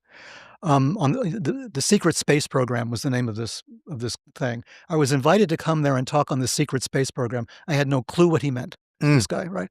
In Amsterdam, this Dutch guy contacted me and says, "We want you to, whatever you want to talk about, but this is the name, this is the theme, the overall theme."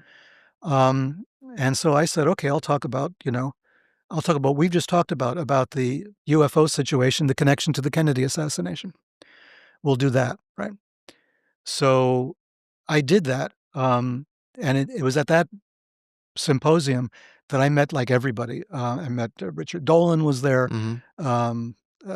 Timothy Good was there. In fact, we split a bottle of scotch. Wow. We had nothing else to do. After the whole thing was over, we were in a part of Amsterdam. It was kind of remote from any place else, so we just sat there and drank. I met a lot of people from the industry, I guess you'd call it, the community, who were there giving various speeches about various things. But I made this one speech about this. And yeah, it was weird because I was slides and I had pictures of everybody and, I showed them who they were, like in the movie JFK, here's Jack Martin, here he is in real life wearing the real stuff. And here's, back and forth, and went through the whole thing and talked about secrecy, government secrecy, where the UFO project was concerned. And I said, this is the problem. There's a lot of weird stuff here. You're not being told the weird stuff. I only happen to know it from an accident. I happen to have been there and seen some of the weird stuff. I said, the weird stuff is there, but it's all considered classified.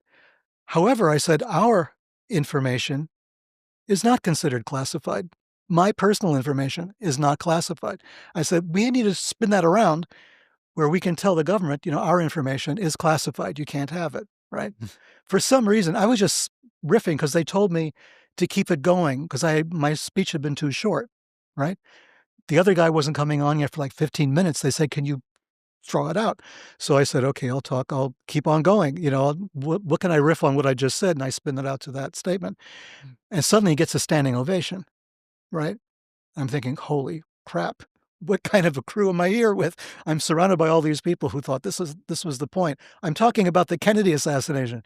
Hoover and, E. Howard Hunt and all these guys and Fred Krisman and Guy Bannister. And the part they liked was the classified part, right? So anyway, that got carried on a lot of YouTube channels. Suddenly that was all over the place, right?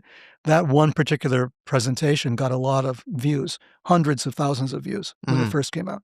So I think that might have been the trigger because nobody ever associated me with the UFO phenomenon before.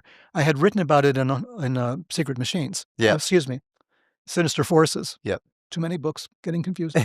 But in Sinister Forces, there's just one chapter there's one chapter on the assassination with all these weird guys. Yeah. And then in a later volume called Communion, there's a chapter on the UFO phenomenon per se and conversations I had with Whitley Strieber, who had contacted me years earlier for something kind of unrelated. But, we began this long conversation on email on this subject also. What do you think they meant when they said, hey, come speak about the secret space program? Because that term carries a lot of baggage and is often associated with the network Gaia and Corey Goode and, this idea of 20 and back or whatever. And this sort of, all that sort of stuff, that which was connected with seems like, honestly, BS to me.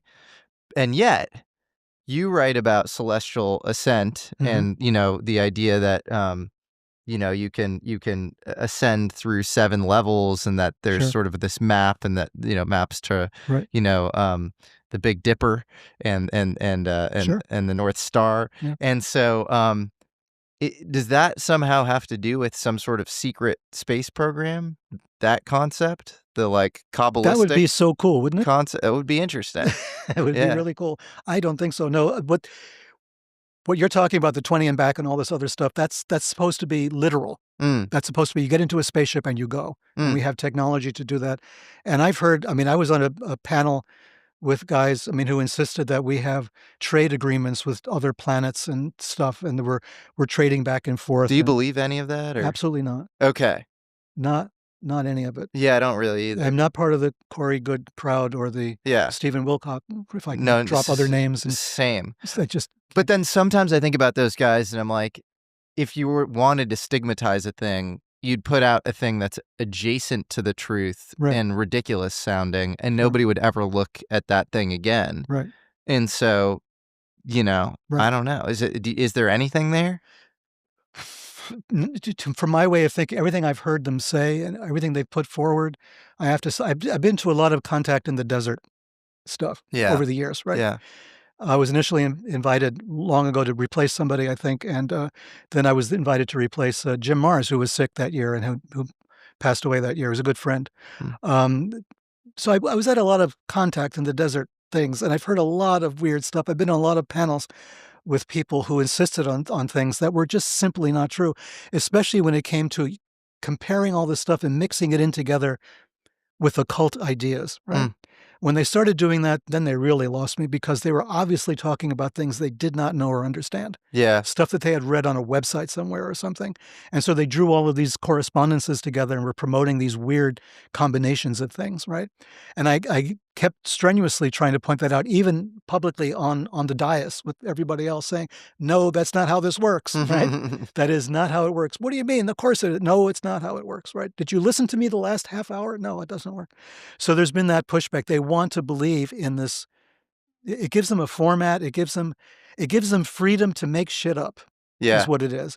And when you throw a cult in there, you can make shit up. Well, it almost feels like, based on your discussing the interconnection between the JFK assassination and the UFO phenomenon, that there are sort of reality managers, like maybe even like above humanity, Yeah. that can like choreograph or pull the strings on Well, things. And that does have to do with the occult. Like, I think of, the Borderland Society, this Right. sort of occult research group, like in the Yep. 40s, they were aware of certain UFO crashes before the government was. And there's documentation of that. Yep. You have stuff with James Jesus Angleton and Hugh Angleton being involved in the Knights of Malta and certain secret societies.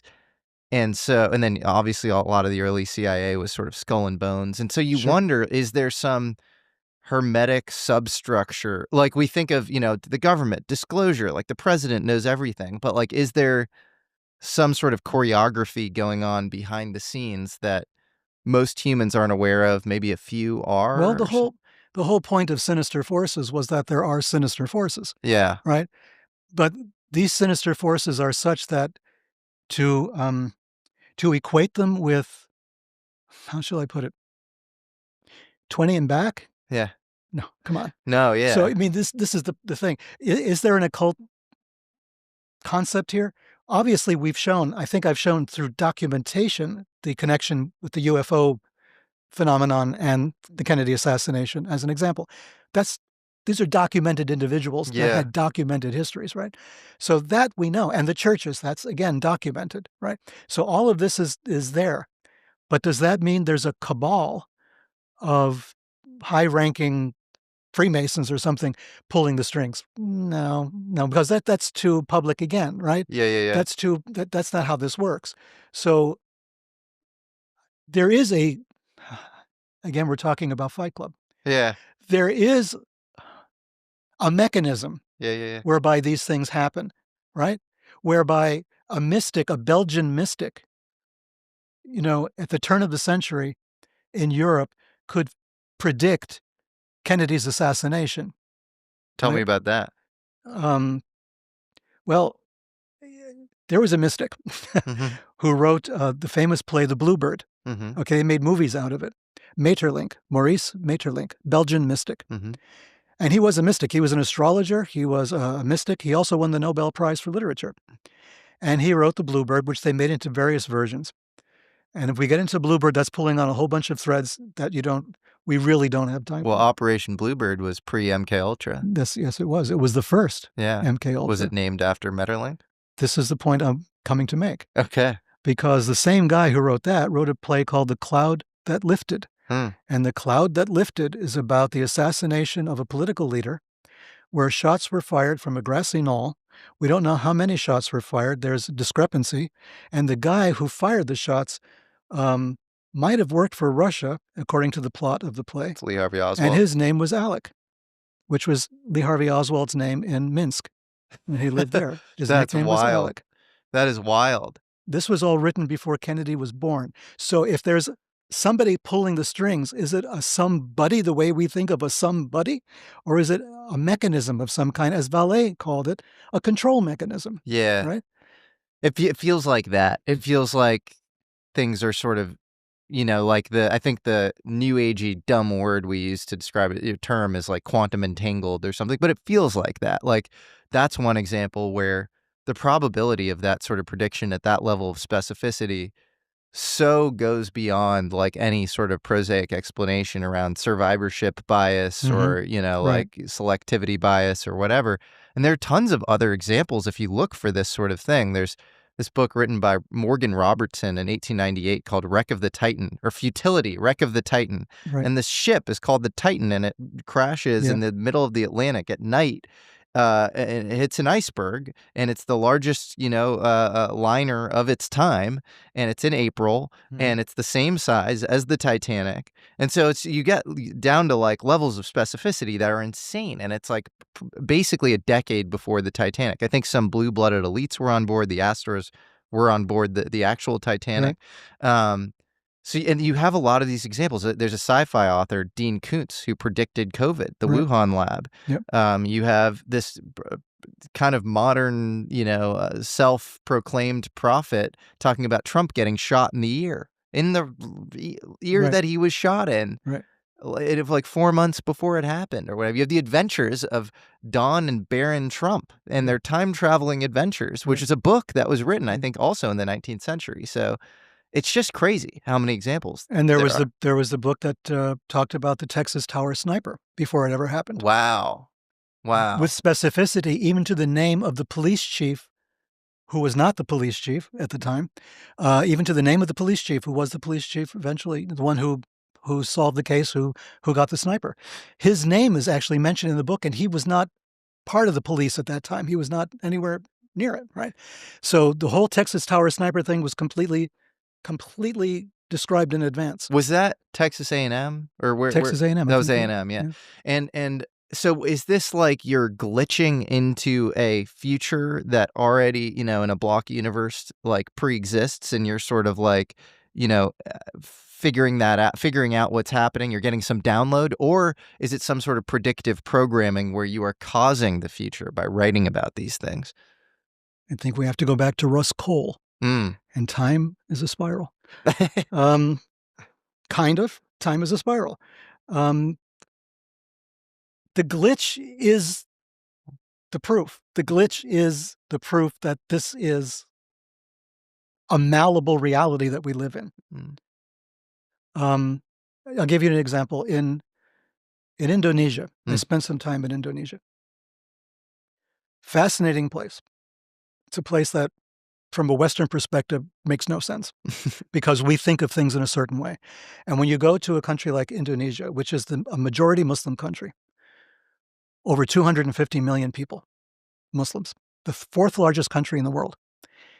And you think of it as a Muslim, it is a Muslim primarily country, but it's replete with Hindu and Buddhist statuary, archaeological sites going back hundreds and hundreds of years, right? Which are maintained and kept. And sometimes you'll find incense burning and flowers brought and all the rest of it, right? In this impossible place. They have a series of calendars, right? They don't use just one calendar, right? So they use our calendar like for business purposes and general international purposes. Then there's the Muslim calendar, which is a lunar calendar. Okay, all Muslim countries do that. But then they have a bunch of other calendars. right? There's a 5-day week calendar, for instance, and they calculate special days, special ritual days based on these things. And the whole point is, it's a civilization very aware, very conscious of coincidence. Mm. Coincidence is like the thing that shows you there's a force in the universe. Mm. When these calendars start to coincide at specific places, that's like the coincidence that starts something off, right? So they don't measure time the same way that they're measuring it by solar and lunar and a bunch of other systems, Mm. right? And they interlock, kind of. And so they publish books called a primbon, which is like an almanac, right? To tell the future, to decide when you're born, things about your life, what dreams mean and all the rest of it. But then there's the calendars that are very important. So if you're conducting rituals, you have to follow not the regular calendar. You have to follow one of these ritual calendars, which are 5-day week calendars, as an example, right? So you have those that you have to follow. So then you're building up a mindset that's based on the idea of synchronicity and coincidence and different levels of reality operating at different times, right? Or operating at the same time, but different levels of reality. So fascinating. So you can be in one or the other. Yes. Right? So which enables them basically to be Muslim and, in my case of living there, Javanese, right? People from the island of Java, they have their own traditions, their own ways of doing things. They visit graves, right? Which you're not supposed to do if you're Islamic. And they have other practices that we would find really strange, and which Muslims find very strange also. But they're protected by their Islamic faith and by the imams and everybody else. And they're doing things that we would consider perhaps a little questionable, right? Like what? I know you were going to ask me that. So my psychic powers are working. Well, for instance, I was fascinated by this one thing that I had heard about and I could not believe, but it's true. There is a cemetery. There's a number of cemeteries in Java that do this. There's one in particular that I visited that in this cemetery, if you're a Muslim and you're a devout Muslim, this is only for devout Muslims. This is not for tourists. You go to this particular spot.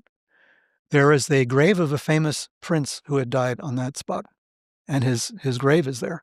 But a lot of other graves as well. It's a cemetery, an Islamic cemetery. And you go there because you need something. Like Catholics have novenas, right? Those who are Catholic know what a novena is. It's like every Good Friday, every first Friday is 9 in a row or something. You perform a ritual. You pray for something to happen, some good thing to happen. Somebody is sick, you want them healed, or you need success in business, or whatever it happens to be. You pray a novena for it. Well, this is something similar, again using that calendar. So on a particular day every month, you go to this site and you have sex with a stranger. Jesus. Not necessarily Jesus, but a stranger. And at a burial, at a grave? Yeah. Okay. Let me back up a little bit. Okay. You have to be married first because Islam does not approve of extramarital relationships. Mm-hmm. So there's an imam there who will perform the marriage ceremony. So you marry this stranger in a regular ceremony. Then you have sex in the cemetery, either on the ground, on a grave, or they've been building little shacks, little huts for this purpose as well. And that takes place. And then in the morning, you go to the imam and you get divorced. What? It's legal. And then the next month you come back, the same thing happens again. And you do that for a specified number of times. Depends on the purpose. It depends on what book you're reading, I guess. But that's what's done. And it's done. I was there and I didn't witness the act, but I witnessed. What's the symbolic purpose of that? This is where Indian and Javanese things start to combine, start to come together, right? The kings of Java, of Indonesia in general, before the rise of Islam, were considered tantric kings. Borobudur is a beautiful example. Prambanan also, which is Hindu and Buddhist. They were very involved in the tantric interpretation of Indian religion. In fact, even the Dalai Lama came to bless the Borobudur monument as saying this was a representative of Vajrayana Buddhism. This was their their system, their Tibetan system. The guy who brought Buddhism to Tibet, Atisha, studied in Indonesia before he left and went to India, and then brought somehow the teachings were brought to Tibet. So there's a Tibet-India-Indonesia connection that's very strong. So we don't know all the details on this very well, but there's a story about the prince and a lost love, and the love of his life died, and then he committed suicide or something. So you go and you reenact this wedding night at his grave to get his attention, so that he bestows upon you these whatever it is that you're looking for. Wow. That is crazy. But it's fascinating that you have whole groups of people. There's studies that like the language you have determines your outlook on life and Yes. your kind of perceptive epistemology itself. Sure. So like Germans are more pessimistic because like they speak more in past tense or something. I've heard that, yeah. botching that slightly, but like something like that. And so if you have a kind of a whole epistemology that is more based on meaning than time, Right. and connections between events versus just some like flowing of time that Right. is sort of permanent. You have the proverbial kind of river of time that you get out, you never get out in the same place twice. Right. That will probably beget a whole different epistemology in life that you would lead, and, Right. and society and culture, if you extrapolate that out. So it's fascinating. Time is the most used noun in the English language, and it's completely undefinable. It's definable only with respect to the movement of bodies, or even, in science, it's sort of, oscillations on an electromagnetic wave or something. Sure. But it's so weird, and it's weird scientifically too. It's taken as this kind of classical axiom in quantum mechanics. But you have time uncertainty with level of energy. Just like you have position and momentum uncertainty, and then obviously you have time dilation and kind of a general relativity context, and then gravity kind of makes sense, and doesn't make sense, in the quantum context, and then gravity and time are obviously extremely interlinked and related. Like time slows the closer you get to like a black hole, for example. So time itself is just so weird. It's so weird. It's more of an experience than anything else. It's experience itself. Yeah. And then there's probably some substrate of meaning that like your mind is sort of a time machine that's like reading something that's reality itself, that's much deeper. It's like a punch card or something, and your mind is doing the punching. Right. But it's like that's not the substrate, like whatever that sort of paper is, and you can maybe move the cursor along different tracks to kind of switch analogies there, but like it's very strange. Yeah, it is. It's Fight Club. It's Fight Club, yeah. Yeah, it's hard to sort of talk about these things. So how specifically? So okay, so you do this speech about the secret space program or whatever, Right. in Amsterdam, and then how do you catch the eye of? Because Neil McCaslin is like doing foreign material exploitation at Wright-Patterson, which, if you know anything about Roswell, like the material ends up in foreign material exploitation at Wright-Patterson, at least according to the Philip J. Corso account, and like a lot of UFO lore. Yeah. So if there was ever a guy to like really know what the quote unquote UFO program is and holds knowledge-wise, it would be this guy, and he's reaching out to you. Well, we reached out. I mean, I don't know how Tom does what Tom does. Okay. But what did happen that I'm reasonably sure was part of this. Tom asked me to write something that he could show people Okay. about what we were up to, what we were trying to do.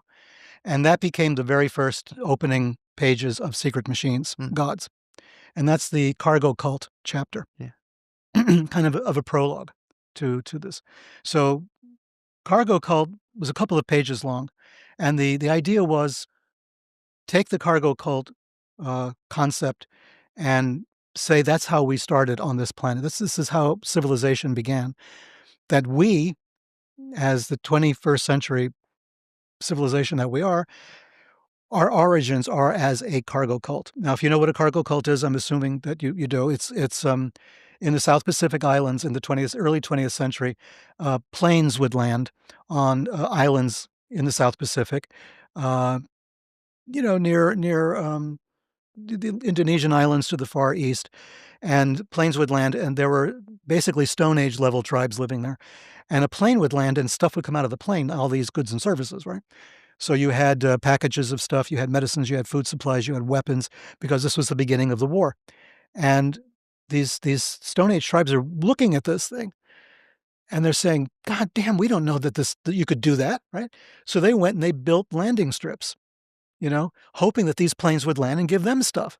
They said that's all you really need to do. You build a landing strip, you get like a conning tower or something, and you imitate what we're seeing, and maybe planes will land and give us all this good stuff also. That was the concept.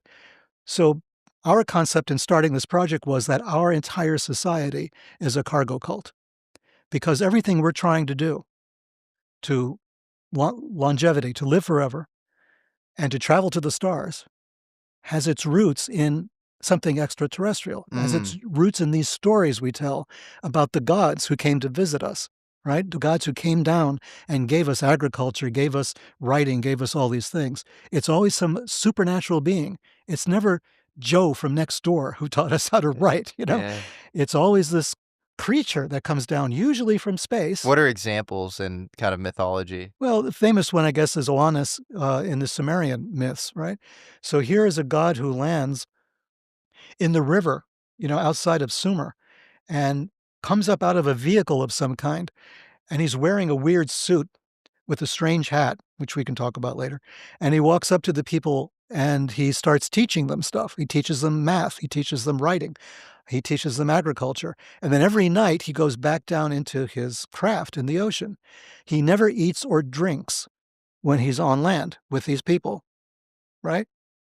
Doesn't want to eat or drink. We don't even know if he's breathing because he's wearing a hat of some kind. Goes back down and then eventually flies away back into space. And he's the person who gave the Sumerians the knowledge of writing and agriculture and everything else that Sumerians are famous for supposedly having invented. So that's their story. That's their creation myth, from that point of view. There's another creation myth, which is much more like the one we have in Genesis, with good angels and bad angels, basically, good gods and bad gods and all the rest of it. But this one is the idea that they got their knowledge from this creature. And the hat that he's wearing is depicted on artwork, and it looks like a fish's head. Hmm. Like the head of a fish, like maybe it was down this way and he pulled it up to talk to them and then put it back down the other way. But that fish's head, of course, is identical to the Catholic bishop's mitre. It's exactly the same design. So we don't know what that means because that design is bizarre. The Orthodox one is nicer. It's a crown, a real crown, with jewels on it and stuff, which we used to make for the other bishops when I was in the church. So that was like a thing we did as a business. But the Catholic one was kind of simple. It was just like, a folded thing that you could open up and just stick on your head that way. So do you think, like in your actual model of reality, do you think that, at the advent of kind of the agricultural revolution where you get writing, urbanization, history all begins, mythology begins, that there was an initial contact event with people from the stars? Right. That's our thesis. Yeah. It's our point, as we call it. This is when everything really began, because it appears as though we lived on the planet for a long time not really caring about any of that stuff, right? We were happy. Yeah. And then suddenly there's these beings that come down and say, no, you've got to write, and you've got to keep track, and you've got to have numbers. And, and besides, look at the stars. Did you ever look up? Did you ever wonder like what all that's about? So, and suddenly we're all like, oh, okay. Yeah. And so we're doing that. Can you imagine the Babylonians, the impetus behind the Sumerians and the Babylonians, the Akkadians, to stare at the night sky and chart those stars? It's amazing. And all the Graham Hancock, Robert Schoch stuff, like the most interesting part about all of it is how astronomically aligned all of this ancient megalithic architecture is to the stars. Not only to the stars, but to like the alignment of the stars in like 10,500 BC. Right. It's fascinating. It's fascinating because not only they didn't have telescopes, obviously, but the fact that they would, because you don't have a telescope, You have to sit there and watch it for hours. Hmm. You've got to mark the passage of these things. The planets is one thing, right? The sun and moon is like the obvious ones, right? They're easy to see. But then once you get past that, you're talking about the other planets. You have to notice that there is certain planets that don't stay in the same place as the other ones do. That's the beginning. So you're starting to keep track of that. And then you're keeping track of the background stars that don't move, right? Or they move like in a circular motion. Uh, the amount of work that requires, the amount of attention to detail. And you have to be writing at that point. There's no other way to keep track, right? You can't memorize it. So you're writing all of this down. So that's integrated with the idea of writing, language, and numbers. It's all integrated with the math of astronomy. You need both of those things to understand what's happening, right? To keep track, to keep a record. That to me is amazing. Why do that? And it's a quantum leap from being a hunter-gatherer. Absolutely. It's a just a huge jump. Yeah. So obviously outside of generically a lot of myths involving people from the stars coming down and, teaching knowledge of the stars and, mapping the cosmos, is there a myth that most comports with your version of what actually happened? Oh, I think no. I think part of the short answer is no, there isn't one. But one of the points we make in Secret Machines, we try to make it a couple of times, I hope I don't bore anybody with it, is the fact that everybody has a piece of the story. Everybody's got a piece of what happened, Mm. and we ignore the other pieces at our peril. Everybody has a creation story similar to this. When I say everybody, in general terms. So in Asia, in South America, in Australia, all over Europe, um, everybody has a kind of story about this. They have a way of they're trying to explain what happened. We need to pay attention because there's data hidden in those stories. Mm. There's definitely data there. We have to look for that data. We have to listen to these stories. We have to save them from extinction. Mm. Everybody on the planet has a piece of the story. We're all blind men with the elephant, which is the thing I always talk about. We always have a piece of that elephant. No one has the whole picture. No one in this country does, right? No one in Russia or China or anywhere else does. We all have pieces of it. We need to collaborate on that if we're really going to get to the root of this situation. Sounds like the Tower of Babel or something. It is. Yeah. It is. We're split this way, and we keep reinforcing that split, and it's terrible because we're blinded by, as I mentioned in the very beginning, the ideologies and the fantasies, right? They get in the way of the data, Mm. right? We need to kind of strip a lot of that out and get back to what did your ancestors tell you, Perhaps what's most remarkable about this story, though, is you have a guy who's working at Wright-Patterson, Yeah. and then you have another guy who's like, running like Skunkworks, which is the most advanced R&D division of, Right. Lockheed, responsible for the SR-71 and U-2 spy planes. Yeah. And they get interested in your work because you're talking about a cargo cult that humanity and religion itself being an outgrowth of an early contact Oh, yeah. event. And it's almost as if they have some sort of ontological model of reality that comes from like a Yeah. lot of data around this stuff. That's our impression. We got into a point in Mm. 2015, I guess it was, that Tom is sending me these long emails that he's getting, right? And he's saying, "What the hell do you make of this?" Uh-huh. Right? And we get on the phone and we start talking about this, and I'm saying, we're having an all the president's men moment right here. I said, we're having a deep throat moment because people are trying to tell us something without telling us something. Right. It's like follow the money, right? Yeah. They're giving us hints of where we should go on this. Mm. And we have to pay attention to what they're not telling us and what they're telling us. And this came across because at one point, somebody sent us this long email, one of his most trusted advisors said, have you really looked, how much do you know about Greek mythology? Mm. It's like, whoa. Who said that? I can't say. Okay. So he came out and said that. It was a he. Mhm. He came out and said, do that, Mhm. right? And it's specifically talking about Prometheus. Now that gives the show away, right? Mm. If we take the Prometheus story as an encrypted story of what actually happened, we're getting close, and I think that is what it is.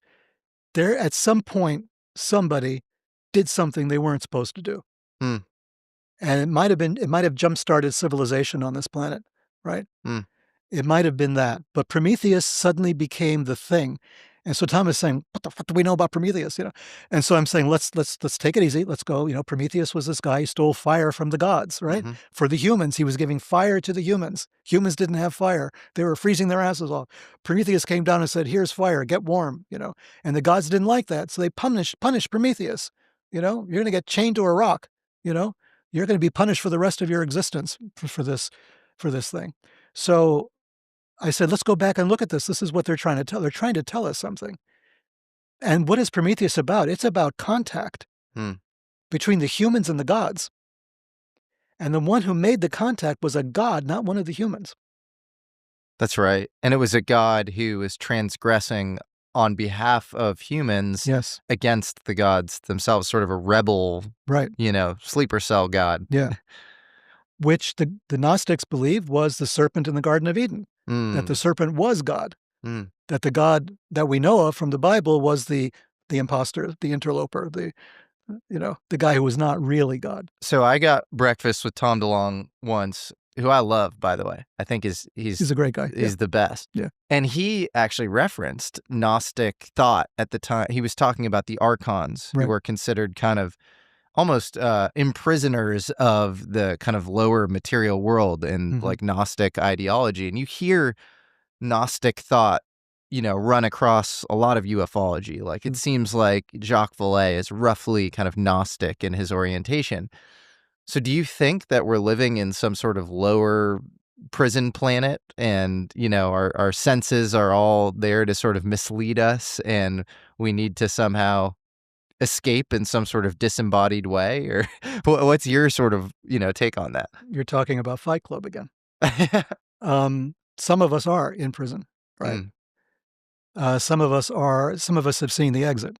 There was a famous author, Wilhelm Reich, the inventor of the orgone box and orgone therapy and all of that.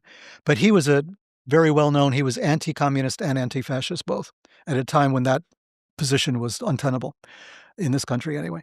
So he was against authoritarianism in general. And he wrote a book about that. And he has this image that I've never forgotten, that we're all in this prison, we're all in this box, but there's an exit sign. There's a big sign with the shining letters, exit. But the guy who points to that exit and says, there's the exit, gets immediately beaten by everybody else in the prison. And that image has stayed with me for a very long time. There's an exit sign, right? There's a way out. We know what the way out is. We're just, we're afraid of it.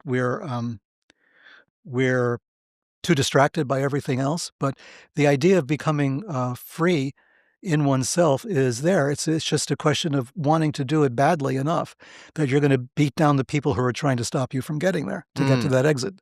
Right.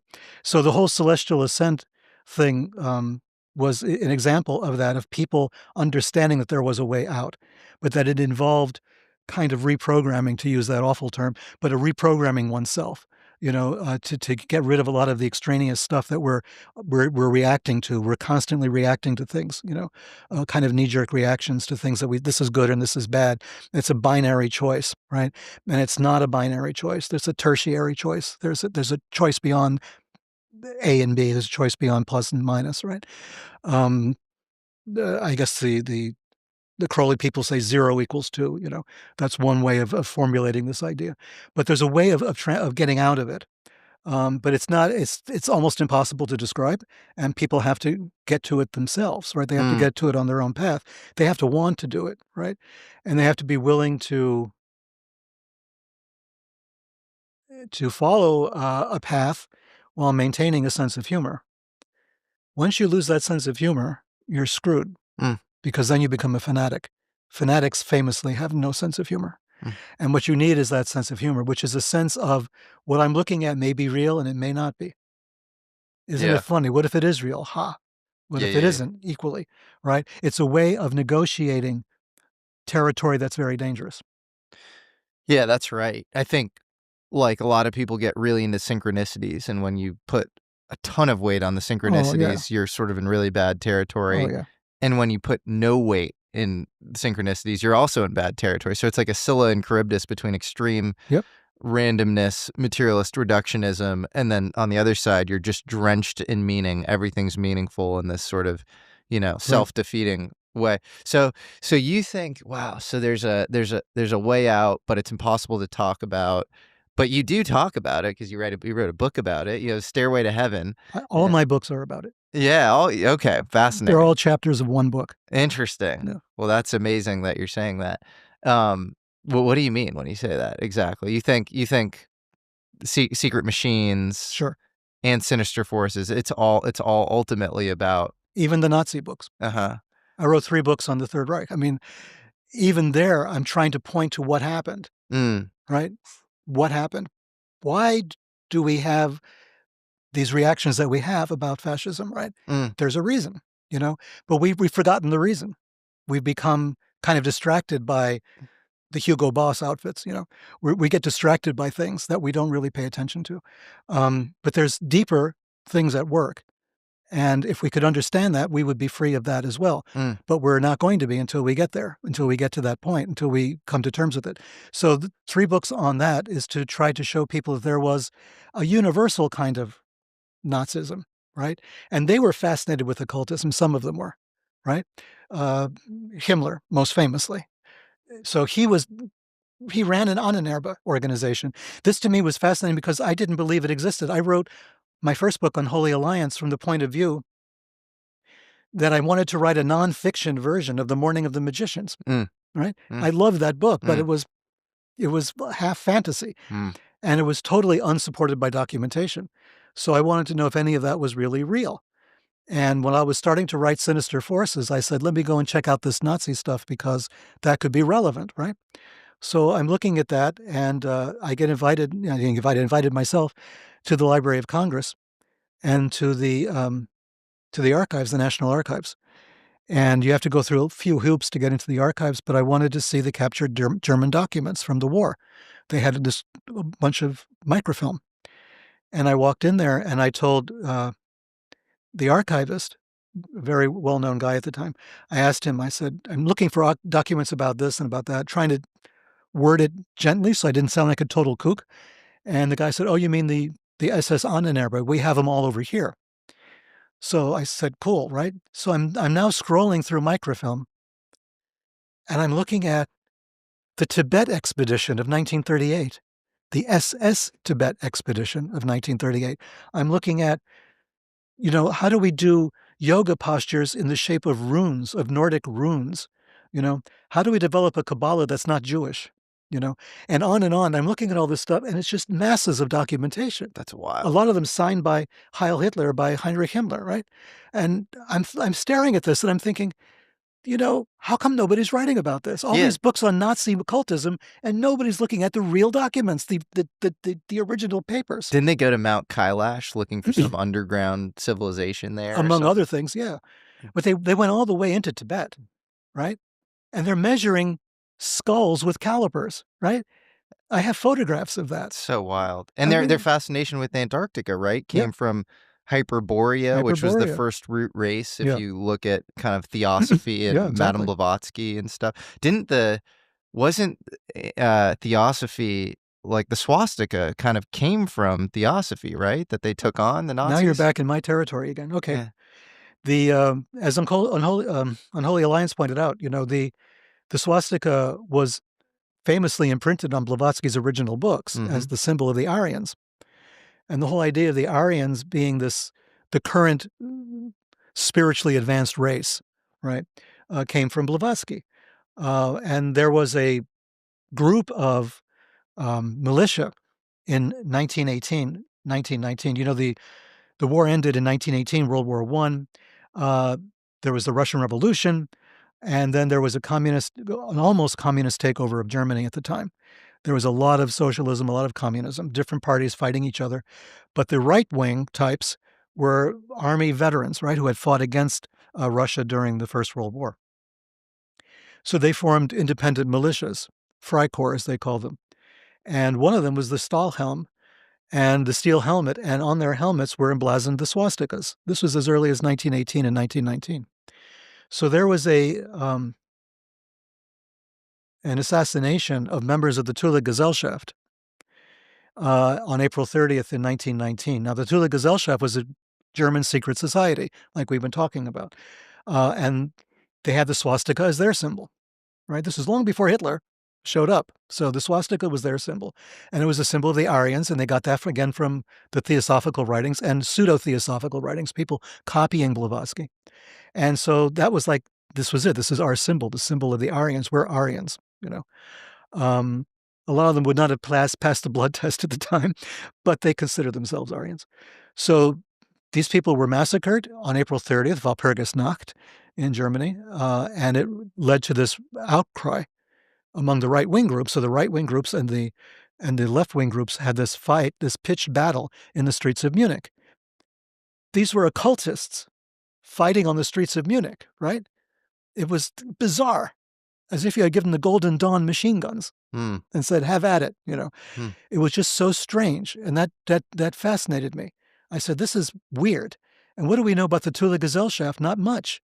But the Library of Congress had a lot of information on it, as it turned out. So not just the archives, but the Library of Congress. So I had access to that information. And I'm going, oh my God, this was all going on. This was not made up, right? Powles and Bergier, who wrote Morning of the Magicians, they were kind of winging it a little bit.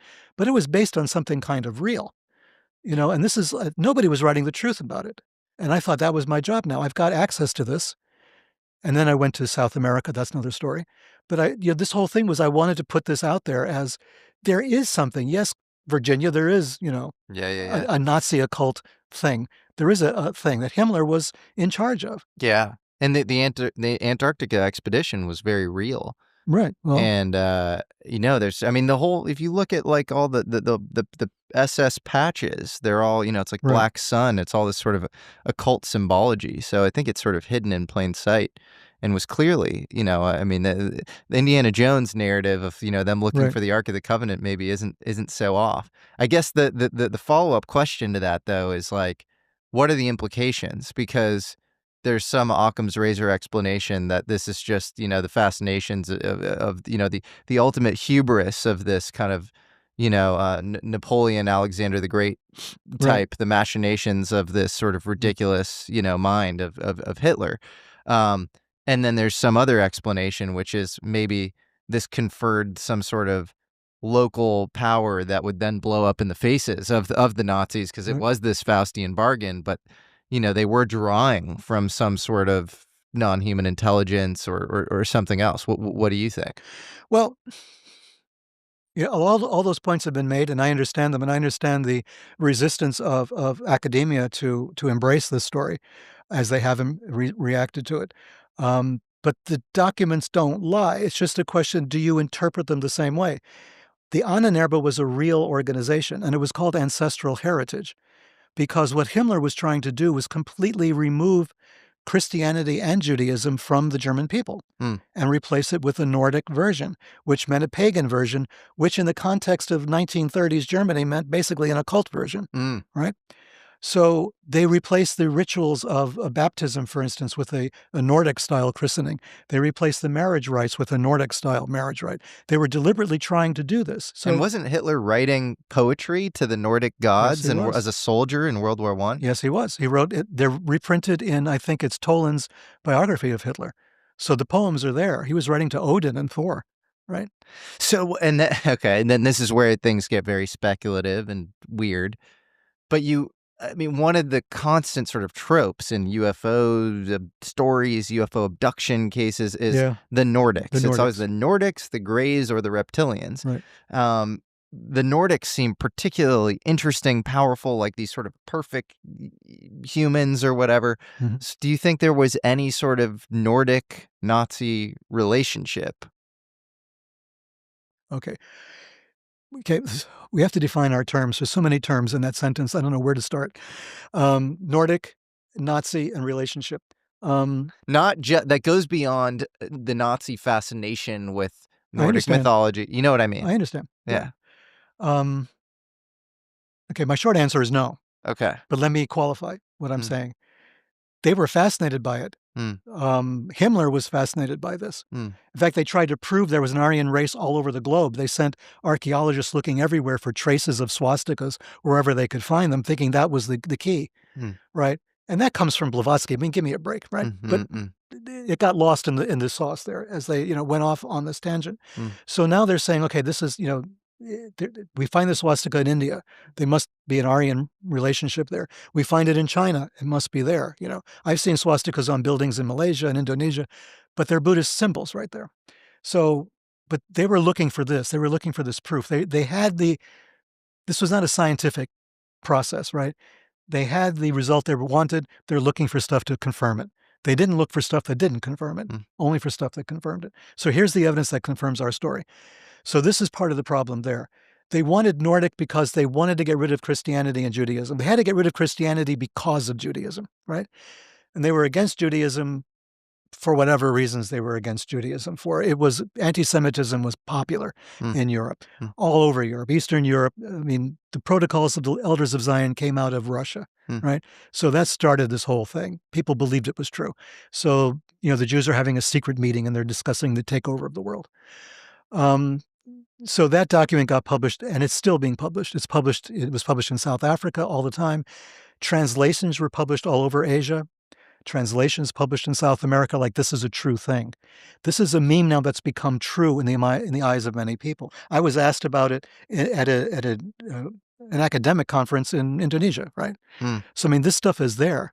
I met a terrorist, the guy who created the Bali bombings in 2002. And he's telling me, it's the protocols of the Elders of Zion, like it's real. I'm telling him there's like 2 Jews in your entire country, right? You're not really suffering from a Jewish invasion. But anyway, that was his perspective, right? So this has become this thing. This has become a problem that we cannot get our way around because history has made it kind of real, even though it's not real. We know it was a hoax invented by the secret police in Russia during the time of the Tsar, even before the Soviet Union. So this whole thing becomes this problem, right? And the Nordics become the solution to this problem. We're really Aryans. We're really Nordics. We don't belong in this situation that we're in. We're in this, we lost the First World War. It must be because of the Jews. Can't be because of us. It can't be because of we extended ourselves in trying to invade Russia, for crying out loud. Napoleon could have told you not to do that, right? So all of these mistakes we made are not ours. They're somebody else's. So naturally, they want to make contact with their source. And they found their source in a guy called Weistor, Carl Willigut, right? Who claimed he had photographic memory of what it was like back in the day when there were only Nordics on the planet. Okay? Whoa. And Himmler gave him an officer in the SS. So he's in the SS along with all these other psychos, right? And he's giving all this stuff to Himmler. This is what I'm going into a trance now. I can see it. This is what happened at this time. This is what happened at that And did time. he say it was like Hyperborea? Yeah, really. It was Tula, right? Whoa. Right. It's like Atlantis or yeah. So they're buying it. Whoa. Right? And Himmler, 1 or 2 cards short of a deck, right? He builds Wewelsburg Castle, right? Which I went to and I did a TV thing like 10, 15 years ago, 20 years ago for that. On that. That's a beautiful castle, but was in disrepair when Himmler took it over. He refurbished it with concentration camp labor, and he built basically a round table for his 12 knights to sit around and have seances, right? And, bring down the spirits of the ancient Teutonic kings. This is so crazy. So they wanted to do this. The physical evidence is there.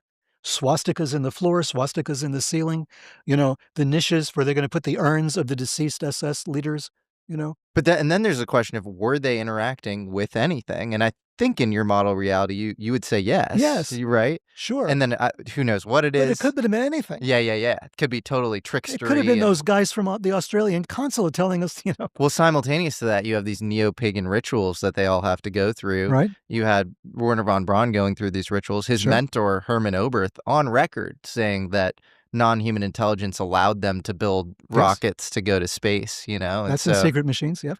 There you go. Yeah. And something else you get into with Secret Machines, which is fascinating, is there's always this question of like, is there some bizarre Nazi connection with Roswell itself and some of the early contactees? You talk about Adamski, Right. George Hunt Williamson. Sure. Is there some sort of connection with some of these early UFO crashes in Nazi Germany, which, you know, by all kind of conventional historical accounts was over by 1945, and Roswell is 2 years later in 1947? Well, is there a connection? I think so. I think we made a pretty good case for it in Secret Machines based on the information that we have. And that is something that people don't realize. We think of Operation Paperclip as a purely American phenomenon, which it was, but the Russians had their own version of Paperclip. And the Russians brought more than 3,000 scientists and their families into Russia, whether by force or, you know, hook or by crook, but they did. And they built an entire city. I believe it's in what is now Belarus, if not Ukraine. It's in the book also with a precise location. They built this operation there to renew all the experimental programs that have been going on at Peenemünde at Nordhausen to bring it all back to life again. And they got as many scientists and technologists and engineers, technologists as they could. And one of their programs, and it was revealed after the Soviet Union fell, some of this documentation became available, was to build a kind of flying saucer. And it was based on the Horton model. Now, the Horton model, you can find this on the internet everywhere. The diagrams are public information now, was a flying disc, but with the bottom, one side of it sort of chewed out. So it was kind of a C-shaped craft, the kind that Kenneth Arnold saw, you know, in 1947, the same design. Without him knowing, at the time he wouldn't have known that this was the design of the Horton craft. So the Hortons, the two brothers, one of which wound up in Argentina developing craft for Perón, and another wound up staying in Germany, and nobody seemed to want him for anything, for whatever reason. I think he was the test pilot for a lot of the Horton brothers' devices, so maybe he wasn't considered a technician or an engineer or a scientist. But there were enough Russian scientists that they could rebuild it and see if they could make it fly. So with 3,000 scientists in Russia, with Nazi presence all around the world after the war, it's a possibility, and I'll tell you why. And I was thinking to bring it with me, and I guess I didn't realize our conversation would go in this direction. And it's a good thing I didn't. It's a big, heavy thing.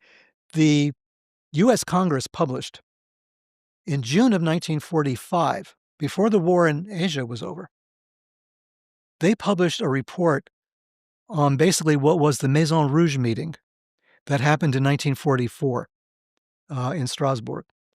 The SS had ordered the heads of German industry at a meeting. This was after the D-Day invasion, when the handwriting was on the wall, and they knew they were going to lose this thing one way or the other. They basically told the leaders of German industry to expatriate as much of their wealth, as much of their technology, necessary personnel as possible overseas to get it out of the hands of the Allies. Now, in June of 45, we already had this information, and they published it as part of the congressional record. It's this thick. It's at least 2 inches thick printed. And you're going through and you're looking at all the companies that the Germans had overseas, all of the industries they were involved in that they owned at that time, including a lot of real estate in South America, literal real estate, ranches, you know, haciendas, all sorts of places that they had bought in the years leading up to the end of the war. And then, in addition to that, we find when the Clinton administration ordered an investigation as to Nazi gold and what happened to the Nazi gold that was missing, they found just within a few months, because they didn't have a lot of financing to continue this for a long time, that committee only lasted a short while. They found 40 tons of gold that had been shipped out of the Bank of Lisbon by submarine.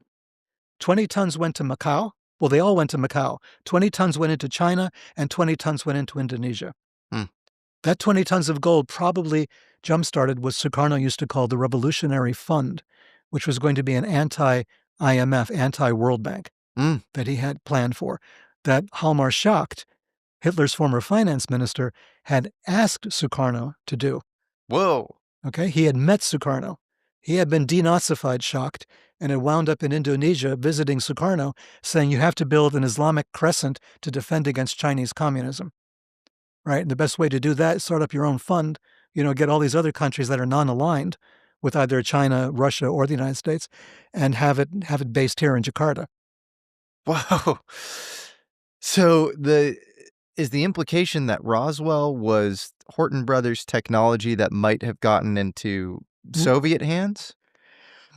It could be Soviet hands. It could have been somebody else's hands, because the Nazis had assets everywhere. Now, they didn't have assets to the kind you would think would develop, what we think was the prototypical flying saucer. The amount of, the problem is we don't know what a real flying saucer is, right? Yeah. All the reports that we have say there's no instrumentation, there's nothing in there. It's really tricky because you do have real documented evidence that Hans Kammler was running this thing called Skoda Works from 1942 to 45 in Breslau and Pilsen, modern Czechoslovakia and Poland, and they were building what seemed to be saucers. Like Rudolf Schreiber, who was a technician there, said that one climbed to 40,000 feet in a few seconds.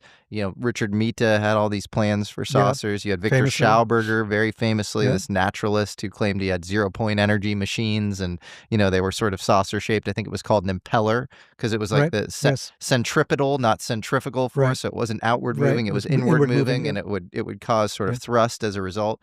And so you had all this evidence that they were working on things like that. You also have a book by this guy, British journalist named Tom Auguston, about this sort of great game dividing up of Skoda Works, of Kammlerstab, between the Soviets and the U.S. So we know that this was like of vital strategic importance.